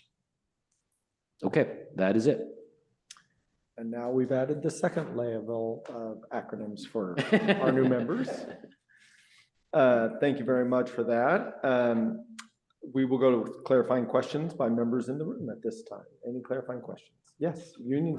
Thank you, Chair. Yeah, I'm looking at slide 5, which is the overview of energy cost changes, and I didn't really want to go into it right now. I just wanted to request maybe this is more appropriate for that item at the end of the agenda. But if in the future we could kind of do a deeper dive into the different, capacity versus renewables versus carbon free, would be interested in that, but not for right now. So, thank you, Chair. Absolutely.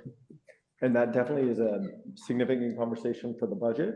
So maybe we could pick it up there because that definitely affects how we look at our budget. So that's been a conversation every year. Any additional clarifying questions by members in the room? Yes, Dublin. I'll go you first. That way I can hand him the mic. Yes, thank you, Chair. And I apologize, I forgot to do protocol, which is to announce my name and my city. I know. If I may ask, Board Clerk, can we go back to slide number 2, please, which was the looks like the P&L for for Howard. The question I have is the second line down on collectibles. Mm-hmm.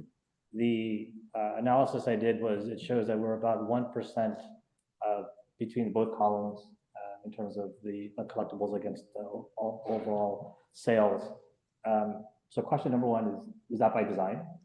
Okay. Well, it's not by design, but it's intentionally set there as a good estimate of what is generally built in arrearages and deemed to be uncollectible. And that has fluctuated a little bit over the years, particularly over COVID, that it increased to 2.5% or so. We have a separate process to actually determine when we write that off and how we actually pursue collections on that. But it is a pretty good estimate, yeah. Okay, fair. And then my next question is, since I am the newer member here, how does that 1% look in comparison to the overall industry in terms of collectibles? Are we on par? Are we above or below? Just give me a general sense of how we stand. When you say overall industry, are you speaking to the CCA industry or Yes. utilities as a whole? Or for No, CCA industry, yeah.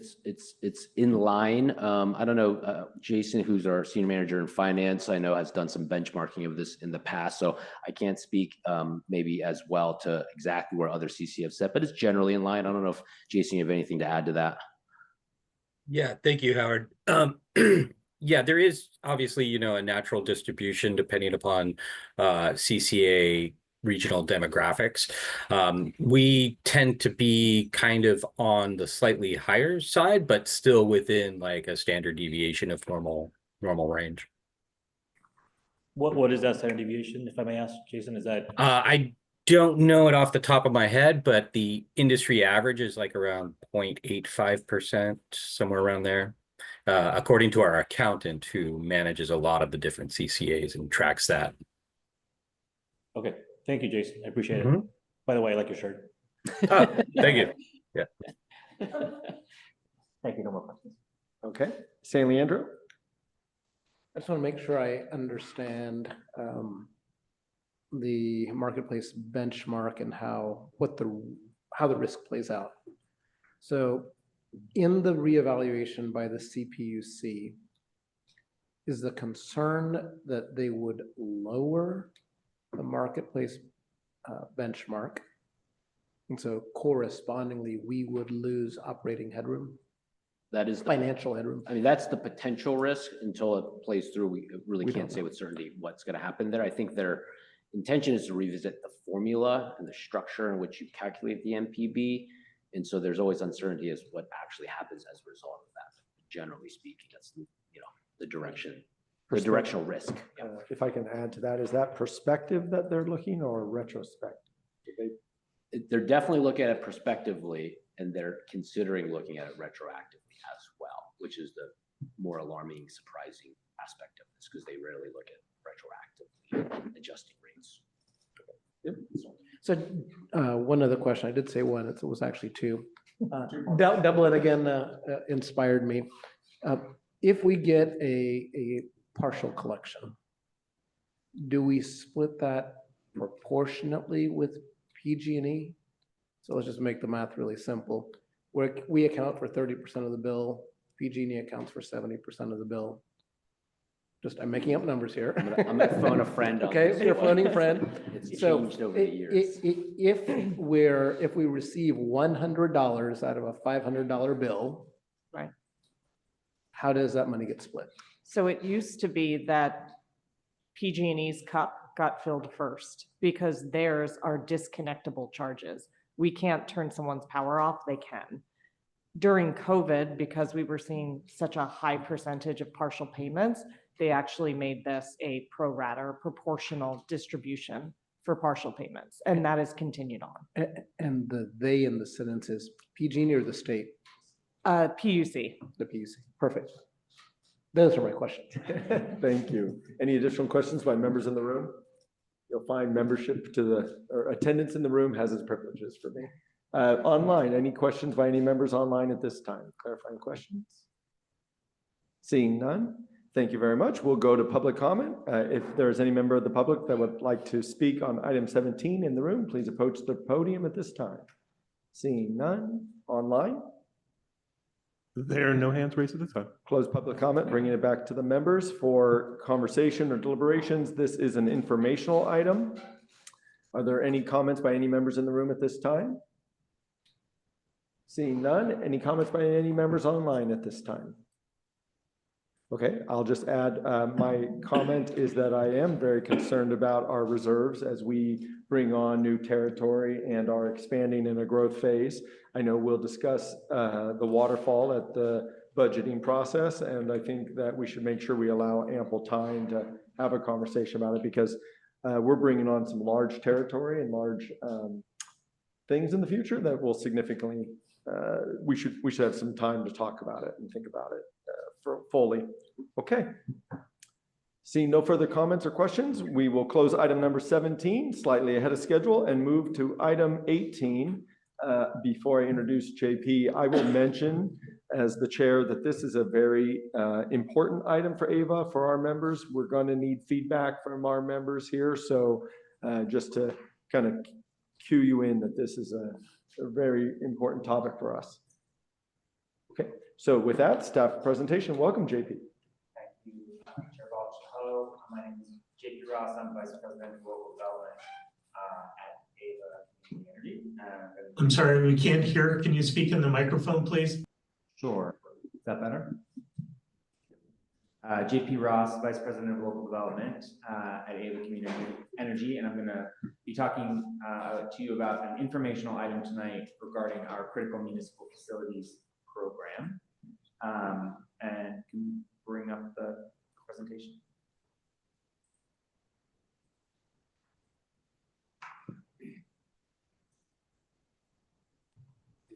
And just one note, I believe we made a slight change to the presentation today to just split the information that was on one slide into two slides to make it easier to read in the room.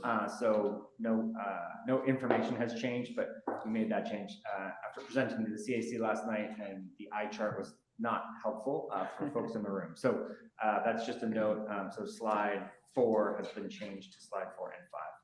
Update there. So yeah, thank you for the bringing up this slide. So just an overview. Can I just interrupt for 1 second? I was just notified that we may be more time constrained this evening, needing to try to wrap around 8:30 instead.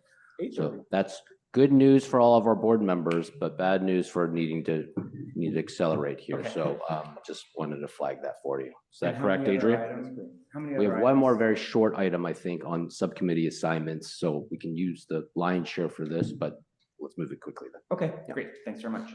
So executive summary on our critical municipal facilities program. This is a program that AVA has been engaged in for a couple of years now, where we have been working to develop a power purchase agreement with some member cities, 6 participating member cities. We reached out to all participating cities over time to engage, and 6 cities chose to engage with AVA in this program, and our intention was to develop resilience hubs that could provide energy backup services to city facilities like police stations, fire stations, senior centers, and such during power outages.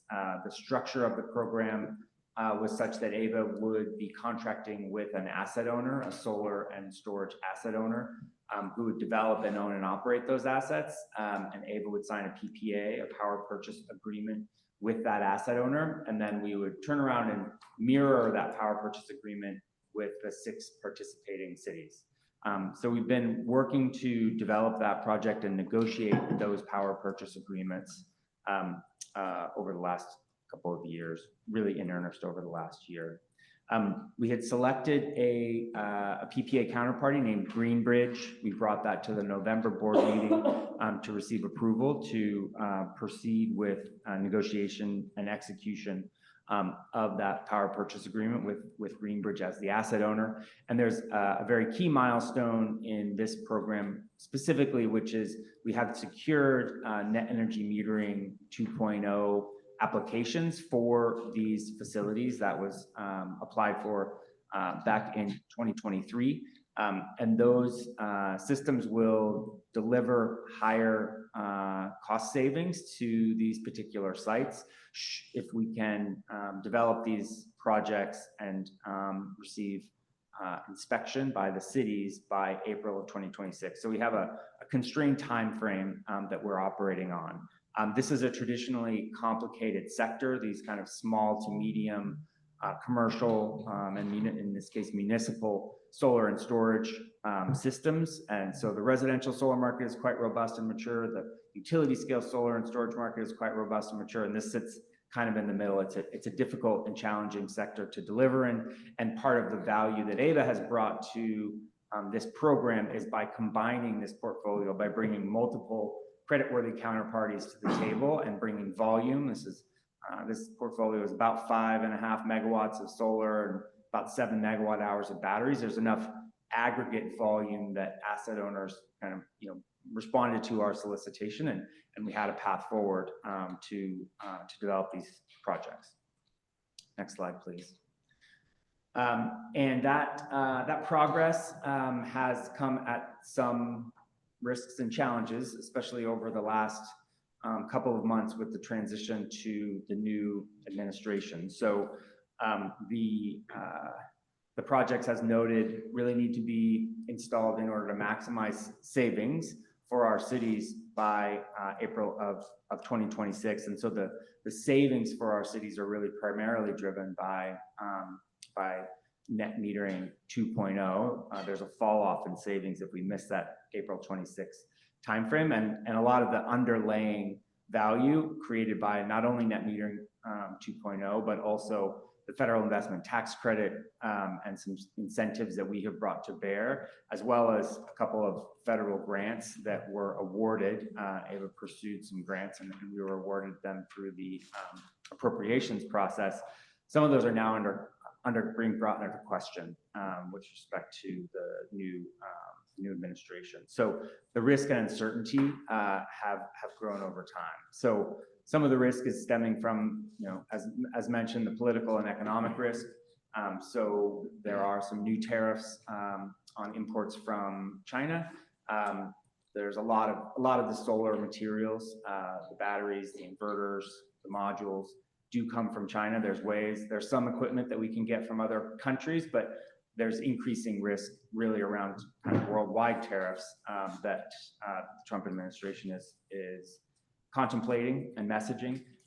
The Canada-Mexico tariffs have been delayed by a little bit, but there's uncertainty around if and when tariffs on them would come into play. And the steel and aluminum tariffs are pretty substantial, and there's a lot of steel and aluminum in these systems. So some of these tariffs are already implemented. We're evaluating the cost impacts of these tariffs. But even more kind of challenging is the uncertainty. We don't know when and by how much new tariffs may be implemented, and what the impact to the cost, to the project cost, may be incurred. Next slide. So additional political and economic risks really revolve around some of the federal support that exists for solar projects. The investment tax credit is a key driver of the value of developing solar projects.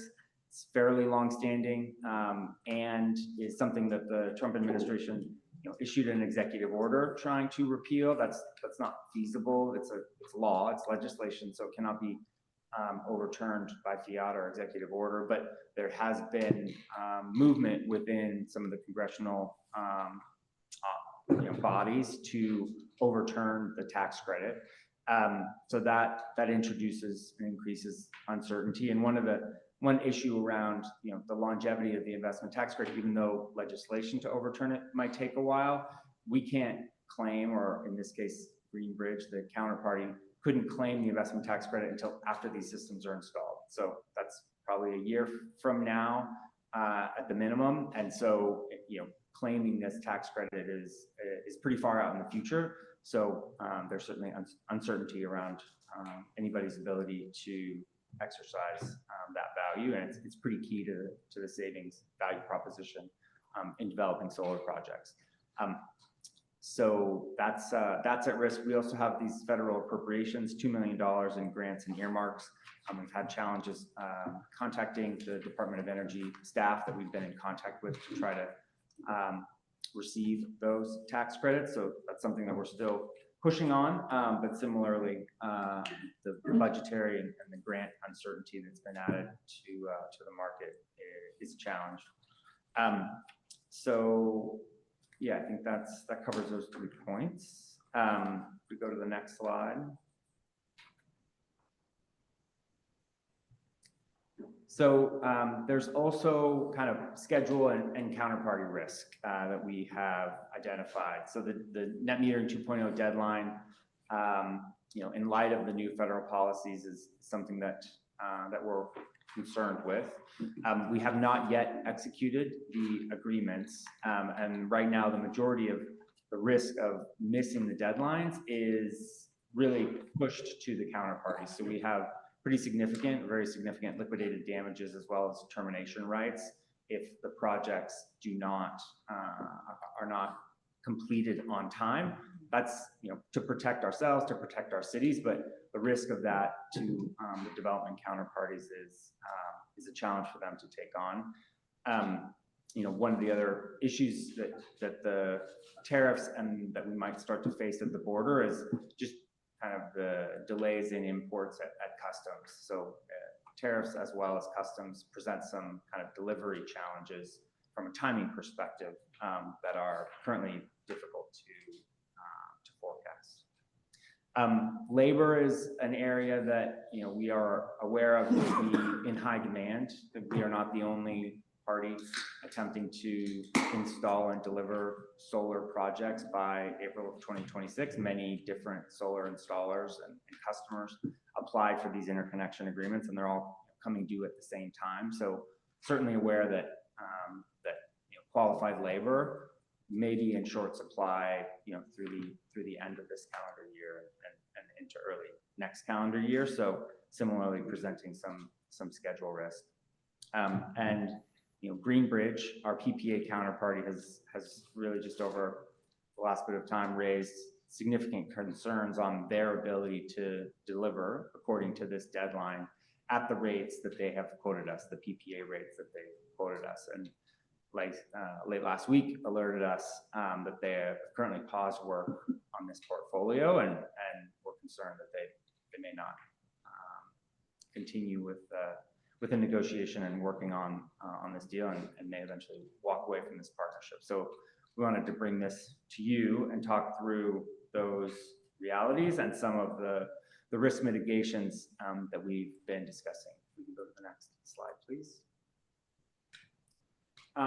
So some of the risk mitigations that we've discussed internally now are getting a timeline extension. A lot of this is based on a compressed schedule. So seeing if PG&E can give us an extension on the April 2026 net metering 2.0 deadline in light of this increased uncertainty. We've reached out to both PG&E multiple occasions through multiple channels, as well as the California Solar Storage Association, to think about the regulatory pathway to getting an extension, which at this point in time, we're not going to get a blanket extension. We may be able to get extensions closer to the April 2026 deadline on a case-by-case basis. And certainly if PG&E causes any delays, that's a rationale for getting an extension. But at this point in time, we would need a blanket extension, and that's not forthcoming. We can also, and have been evaluating, directly owning these assets. As mentioned, the asset owner, Greenbridge, really wanted a volume, and that volume requires that they sign up, we sign a PPA for the entire portfolio or none at this point in time. And so, having AVA own these assets may give us a little bit more flexibility on which projects we can really focus on delivering. But that would shift the asset ownership risk to AVA. And so that's development, performance, and potentially tax credit risk that I identified before. So that has its own challenges that we're evaluating. Thought about labor, kind of what are our options for securing labor, doing something with organized labor. This has been, we've been working with the union labor to bring them in to do this work. So is there something we can do to kind of secure labor, an option or a labor training program to make sure that we have available labor when needed when these projects go into installation. We've also looked at downsizing the portfolio and trying to focus on kind of the highest margin ease. There are projects that have longer lead time equipment that extends the schedule, and there's other projects that are simpler or easier to install or have higher savings for our cities. So, looking at a downsized portfolio in order to achieve some projects for at least one for each of our participating cities. Looking at domestic equipment has the potential to minimize tariff and customs risk, has its own cost issues and availability issues. Most of the equipment solar inverters and batteries are manufactured overseas. Can also look at increasing incentive levels that AVA is providing in case projects don't achieve the NEM2 deadline. Is there an opportunity for AVA to provide incentives to backstop or make up the lost savings if the project is not installed in NEM2 and instead is installed in NEM3? We can look at finding new counterparties. We've issued this solicitation twice now and been unsuccessful at getting a counterparty across the line with the time that we have. That may be a challenge, but it's definitely something that we're evaluating and reaching out to PPA counterparties and asset owners currently to see if there's anybody who could step in here. The last thing that we're evaluating is decoupling solar and storage. So doing the solar projects first to really reduce the schedule risk and get the projects installed by April of 2026, and then coming back and doing the storage second. And there's definitely some scheduling efficiency that brings. The biggest value of this strategy would be the reduction in uncertainty. So the permitting and installation of a solar-only project is a much more simpler project. Many of our AHJs of your permitting departments are very familiar with solar and less familiar with microgrids and the controllers and the batteries and everything that goes along with that. So we anticipate that the permitting processes and the inspection processes for the solar plus battery would be a little bit longer than for solar alone. So evaluating if we decouple this, if that can bring down the scheduling risk and allow us to get these projects completed. So those are some of the risk mitigation options that we've discussed. Next slide, please.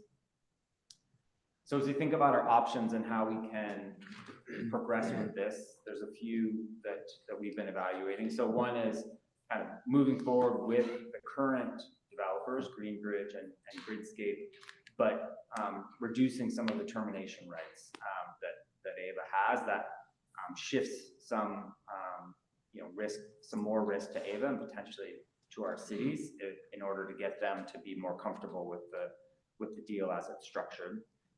We could also downsize the portfolio and work with Greenbridge and Gridscape to deliver a subset of these projects, kind of faster and easier NEM2 projects. Greenbridge does want kind of a minimum volume in order to execute this PPA, so we can't downsize it too much. And some of the larger projects are projects with the longest construction and equipment lead time, so there's a bit of a challenge there. We could downsize the portfolio, and instead of working with Greenbridge to own these assets, AVA could transition into an ownership role and use Gridscape, who's the EPC, as a developer.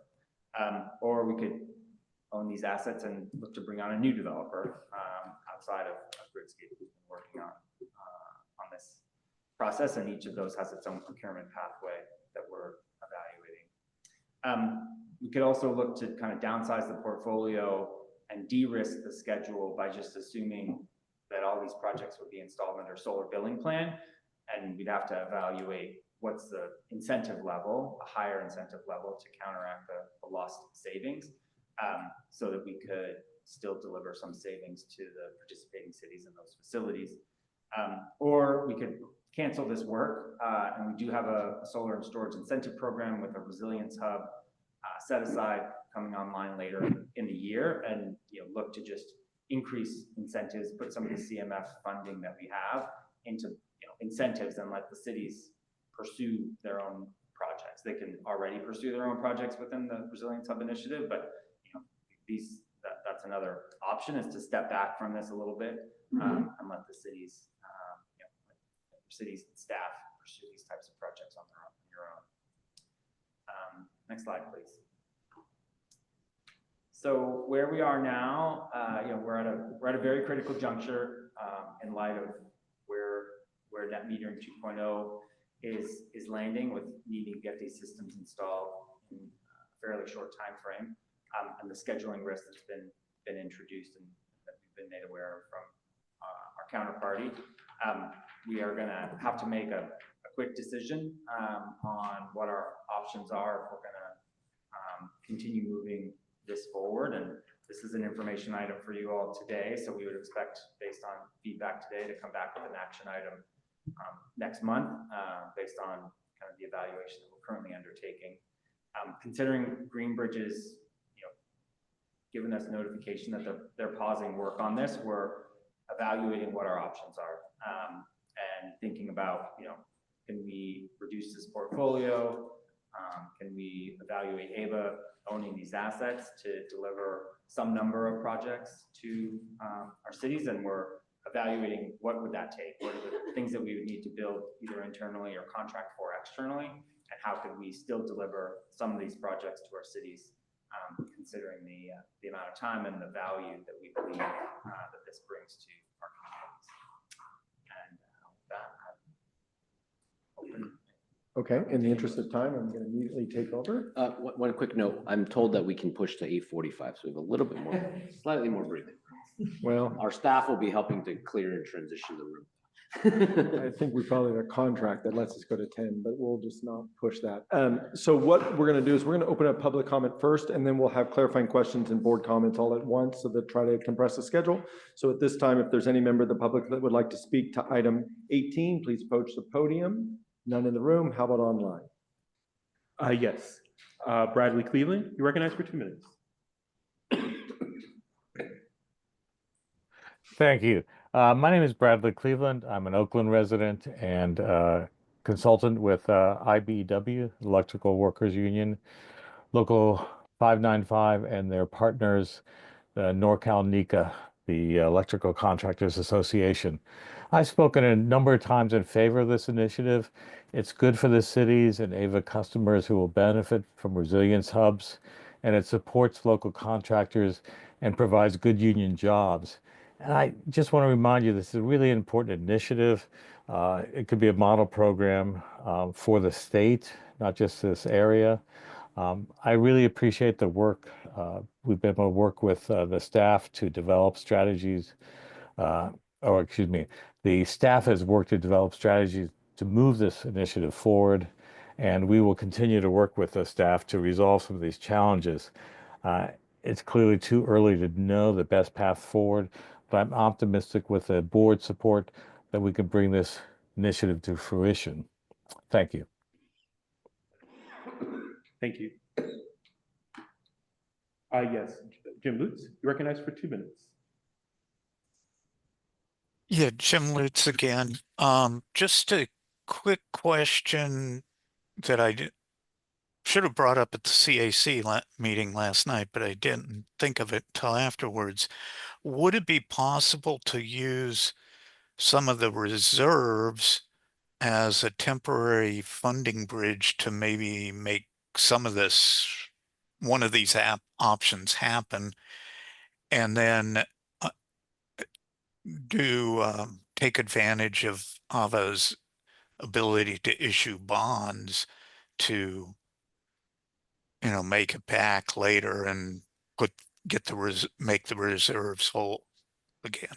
So just another thought. That's all. Thank you. There are no further hands raised at this time. Okay, closing public comment, bringing it back to the members for both clarifying questions and comments. Yeah, meaty topic. So with that, any clarifying, maybe I asked CAC's weigh in on this. You talked about this item. Yeah, briefly. Thank you, Chair. Yeah, so CAC spoke about it. They spoke about it a lot. They were going to have a consent vote, which was suggested by one of the members because there's because of uncertainty and lack of information. There was a seemingly high consensus again that AVA should take over the management of the program, basically becoming Greenscape and developing the organization's learning and skills in these types of solar and battery projects. They really feel they shouldn't rely a lot on the federal government at this time. The Inflation Reduction Act is still in force for now, but ultimately I think this is the opportunity for AVA to really identify what are the projects they could take on, execute them 0.20, and bring value to the communities where they've already contracted, but it's up to staff really to move that needle forward. Okay, thank you. If I may just ask a clarifying question for the deliberations staff, how much approximate dollar amount are we talking about here? How much exposure would AVA have? So it really depends on the size of the portfolio. So the portfolio as it was currently contemplated was about $45 million worth of construction costs. Over time, that would be recovered through the power purchase, the PPA payments. And so as we're looking at smaller portfolios that would be more feasible to install, we're probably looking more in the $10 million range of kind of construction costs. We're also looking at the differential in savings from net metering 2.0 to 3.0 on different project portfolios, and those are in the range of a couple $1 million on a, say, like a 12 project portfolio.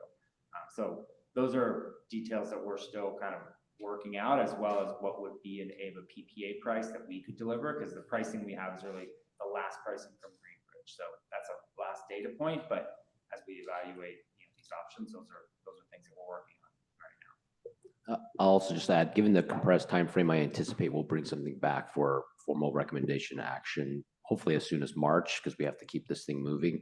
And we'll run some more numbers based off of downsizing the portfolio, what that looks like, and also run some numbers if you lose the ITC, if you add the tariff, if you don't get the earmarks or the grants, these different factors, we'll try to run the numbers to see what is the worst case scenario and what are a few additional scenarios for a mix of some of these things going the wrong direction, and see how bad it gets. Well, so I ask, sorry, Chair's prerogative, I want to ask a technical question. March 19th is our next meeting. So how do you get a direction action by this board on March 19th and still deliver to meet NEM 2.0 by April 20th, I think it was? Yes, April 15th, 2025. Yeah. So that's, 26. Oh, sorry, my bad, 2026. So we have 14 months. Gotcha. Thank you. Okay. Clarifying questions or comments by members in the room? Yes, So I'll just kind of rattle some things. You can take some notes so that when you come back, because I know we're pressed for time. We did talk a little bit about starting that political pressure. I think that's just a broader question of how do we push, let's say everyone's operated in good faith. Uncertain political environment introduced consequently. If we really say that we're green California, how do we live those values? Storage alternatives. Does it have to be the current design, or just explore with me what exactly that means? Because I think as I understood it, these things are laid out, and we're going to buy this sort of equipment, we're going to put it here. If that changes, or do we have that flexibility without having to redo this whole thing? Have we already communicated the risks to the cities? Okay, because that's really, really important, that they not be surprised and that we don't besmirch our brand. We had a discussion about liquidated damages. That was discussed as an idea, but understanding what the financial implications. One of the notes that I wrote here is what happens if our partner walks? You just say, we're done. Where does that leave us? What are the financial consequences? So we don't have to do that here. We can do it in a closed session, but just recognizing what those exposures are. And really having a clear discussion on the legal arguments that they could raise in light of all the evolution that we have seen, right? I think being creative on their behalf so that we really understand what we are facing. Sorry, can you restate that last point there? Yes, just to be devil's advocate, I think we need to advocate for someone breaching our contract and walking away from the contract, and what would they say, and what's our exposure, what's the danger that we face? And we can discuss that litigation risk in closed session, but I think we should be prepared as we make a decision to understand really what are we facing, as opposed to trying to rush to a decision. Not that you're trying to rush us, but just to be thoughtful about that. Big believer in NEM 2.0. That's just a structural thing that we need to take advantage of wherever we can take advantage of it. And so I would prioritize that even without storage. I get resilience is the 100% goal. But I'd rather have yes and as opposed to no, because that's just a structural thing that exists that benefits consumers, and that we should take advantage of that.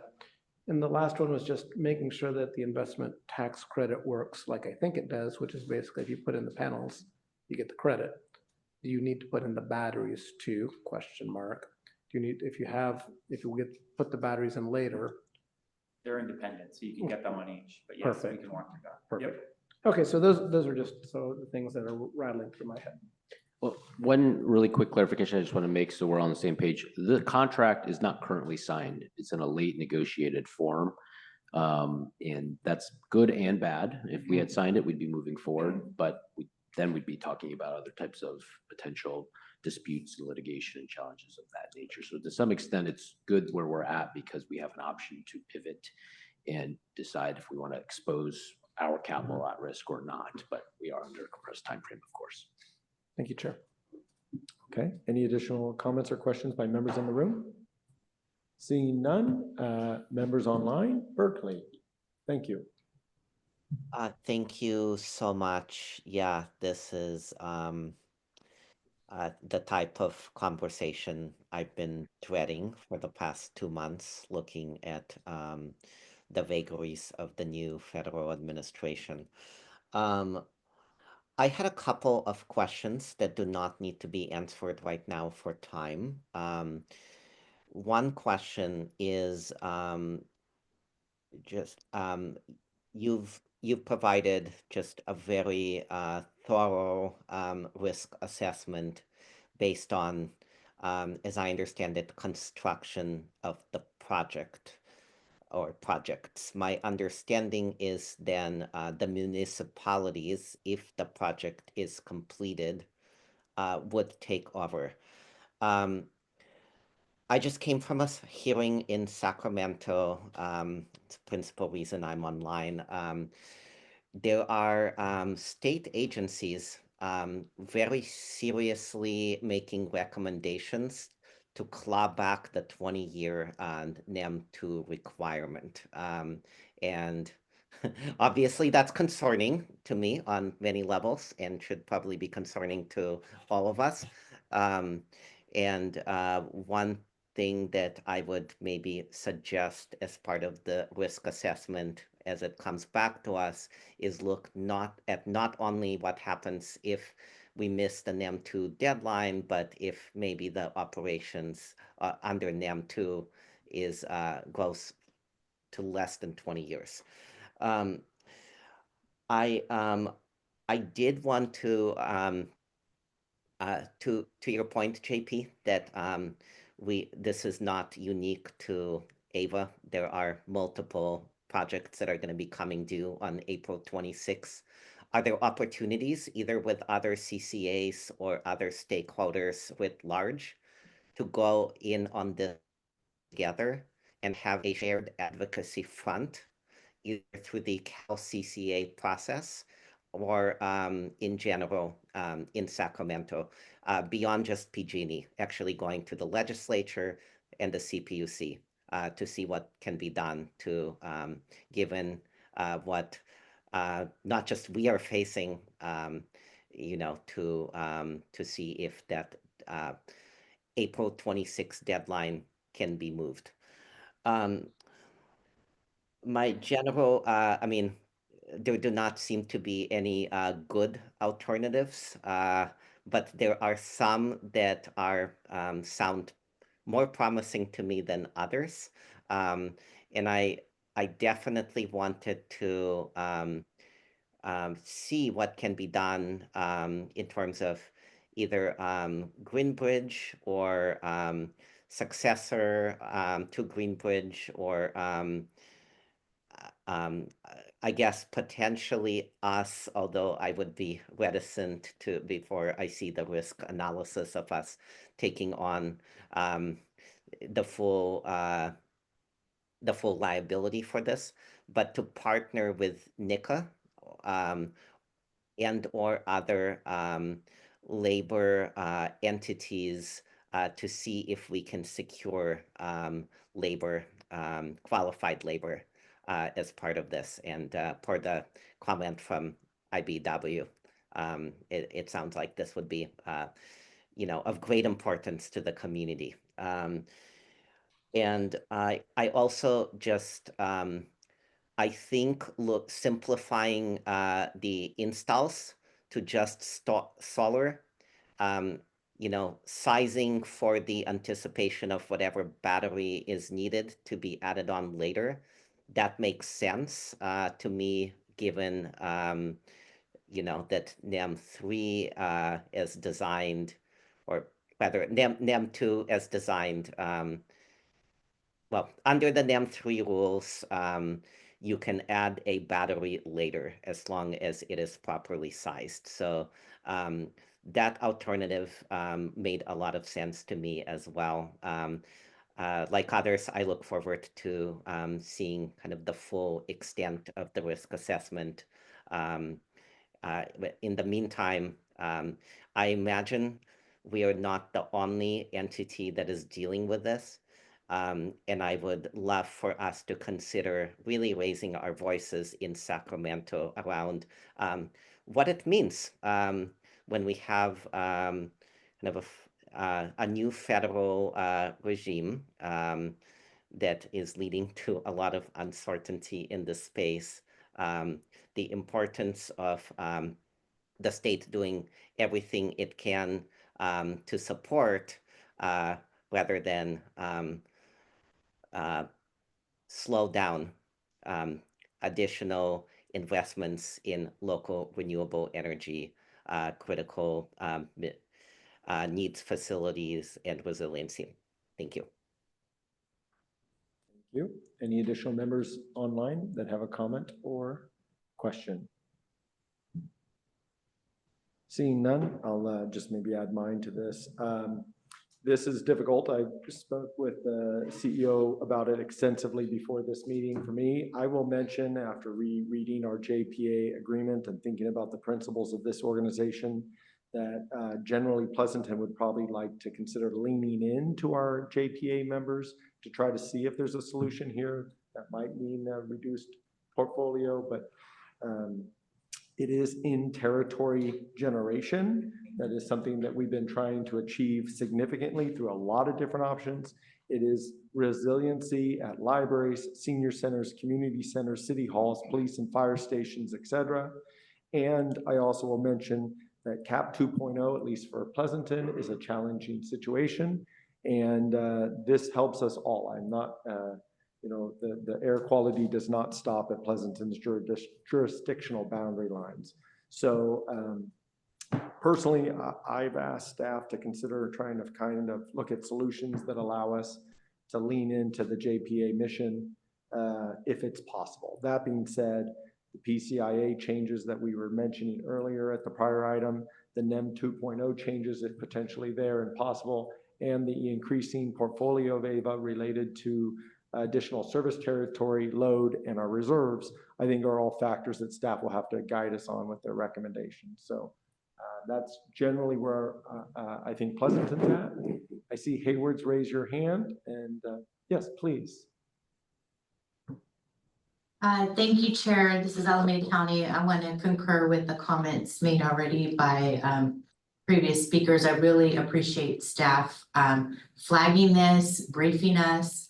I appreciate the solution mindset with providing multiple options on how to proceed. I'm looking forward to the update next month, but this has just been a priority for years. So it's unfortunate news, but I just want to see how we can advocate, work with our labor partners, and do the best we can. We may have to scale back, but definitely want to see us proceed with these projects. Really appreciate the early touch points with our city partners as well. That's going to be key to keep them engaged, and they can also help with those advocacy efforts on the state level. So look forward to this further discussion next month. And City of Hayward concurs. Thank you very much. Any additional comments by any members before we close this item? It is informational at this time. Seeing none, okay. Could I make, sorry, can I make a quick, two quick comments? One is an ask is, to the extent we do move forward on this portfolio, I think there's a good probability that we're building the projects ourselves and need to navigate the public works process, which is a key risk and constraint on the timing. If there are experts amongst the city members that can help assist us. Obviously, we're going to work closely with our council to navigate that process itself. But given that you are all city members and have dealt with the public works process extensively, to the extent you have an expert or any guidance you want to share, we would welcome that, that advisement. And then the other is our council advised us, we may want to consider delegating a little bit of working responsibility to our executive committee because we're on a compressed time frame, so that could just allow us another meeting cadence to have additional discussion. So just want to consider that option to put out there right now. Okay. I'll also mention or ask, does staff have the technical advisory committee group or touch point with all of our municipalities? I think there's some type of Yeah, we have our MuniPals meeting. We MuniPals. actually have a CMF subcommittee, which is of the participating cities, and that's who we ran Perfect. through this deck on Friday to make them aware of the updates. Okay, perfect. I wanted to confirm that. I'll just move to, in the interest of time, that we would have the executive committee be designated to try to do this. Do we need a motion for that, or is that just see if there's any objections? If I'm understanding correctly, the executive committee would be there to provide direction to staff. Any final action would be taken by the board As a at the whole. March meeting. If that's the case, then I don't think we need a motion. Okay, does anyone have any objection to that general structure? Just want to make sure there's no objections or, okay, so that will be our plan, but excuse me. I don't, hands raised, sorry, Chair. I don't have an objection, just a clarifying question to council. What are our rules surrounding adding an additional special meeting for the executive committee? Should it be necessary? I know we meet monthly, but I'm not sure the protocol around that in the event that we need to add an additional meeting. So as long as we have the location and the staff to assist, then we can schedule a special meeting of the executive committee with only 24 hours notice. We could hold one or more, several special meetings if we needed to, schedules permitting, space permitting. But the executive committee would call the second meeting if it needed to. That's correct. So it would be the chair of the executive committee that would work with staff to call a special meeting. It would only require 24 hours notice. So we could definitely accommodate additional meetings of the executive committee. I think honestly, everyone's schedules would probably be the biggest hurdle there, but we would do it. Oh, I appreciate that. Just wanted to understand the process and just note that should that be necessary, staff does an amazing job at pulling everybody's availability, and just hope that we continue to model that practice. Thank you. Okay, so I just want to clarify, make sure I definitely go around the horn again. Does anyone have any objections to delegating directional guidance to the executive committee? Obviously understanding that the full board would have to take any formal action. Is that acceptable to everyone? Seeing head nods and kind of thumbs. Okay, no objections. I think that concludes that item sufficiently. Okay, staff is saying yes. That will conclude item 18. We're right on the bubble of time here. Item number 19 is the subcommittee assignments. This is an action item. I'll just, in interest of time, kind of take it. We asked everyone as a process to, first the people that were continuing, what interest they would have on our subcommittees. And then then we did a couple of tranches for new members as they came on for their interests. So this is the recommendation for appointments to the committees, subcommittees. And I will also mention that I would like to ask everyone try to find a mutually agreeable meeting time, because now we have some of these that are going to have quorum challenges where they will need 4. So attendance is really encouraged. Let's understand that we're adults here, we're doing the people's work. So it's really encouraged because we've had to cancel a few due to attendance or quorum unmet. So if there's any changes or conversation, otherwise I'll entertain a motion for item number 19. I need to open it up for public comment. Excuse me a second. If you'd like to speak on item 19, please approach the podium in the room. Seeing none online. There are no hands raised. Oh, wait, there are no hands raised at this time. You sure? Yes. Okay, closing public comment on item number 19, bringing it back for comments, questions, or a motion. Sammy? I would move the approval of the staff recommendation, item 19. Second. Thank you. We have a motion made and seconded by Livermore. There is member Trigg who has their hand up. Okay. I'm sorry, do you mind?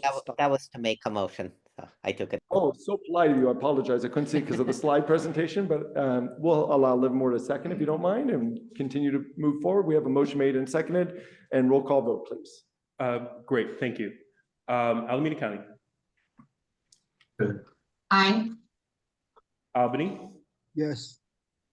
Berkeley, Aye. Dublin. Aye. Emeryville, Aye. Fremont, Hayward. Hayward says aye. Thank you. Lathrop, Livermore, Aye. Newark, Aye. Oakland, Aye. San Joaquin, Yes. San Leandro, Aye. Stockton, Yes. Tracy, Aye. Union City, Aye. Piedmont, Aye. Pleasanton. Aye. Motion's affirmed. Thank you very much, everyone. Appreciate it, and welcome to your new subcommittees. We're now moving to item number 20, board member and staff announcements, including request items on future agenda items of AVA. We've got the item from earlier related to possibly tying into the budget for the PCIA and renewables and the different choices there. And are there any additional items by any member in the room wanting to bring up? Any additional items by members online? Okay, I will just mention for everyone's informational purposes, we will still be at Cal State East Bay for our March meeting. We will be moving the location likely in April, I believe, staff. Staff is saying yes. So March is still at this location for the physical main location, just so everyone is aware. And then my second comment is thank you very much for your service. It's a great board. Thank you and welcome to all the new members. We look forward to working with you. And obviously it's a bit, but we will get there. So thank you and appreciate it. And with that, we are adjourned. Thank you, Chair. So what's the quorum for the market?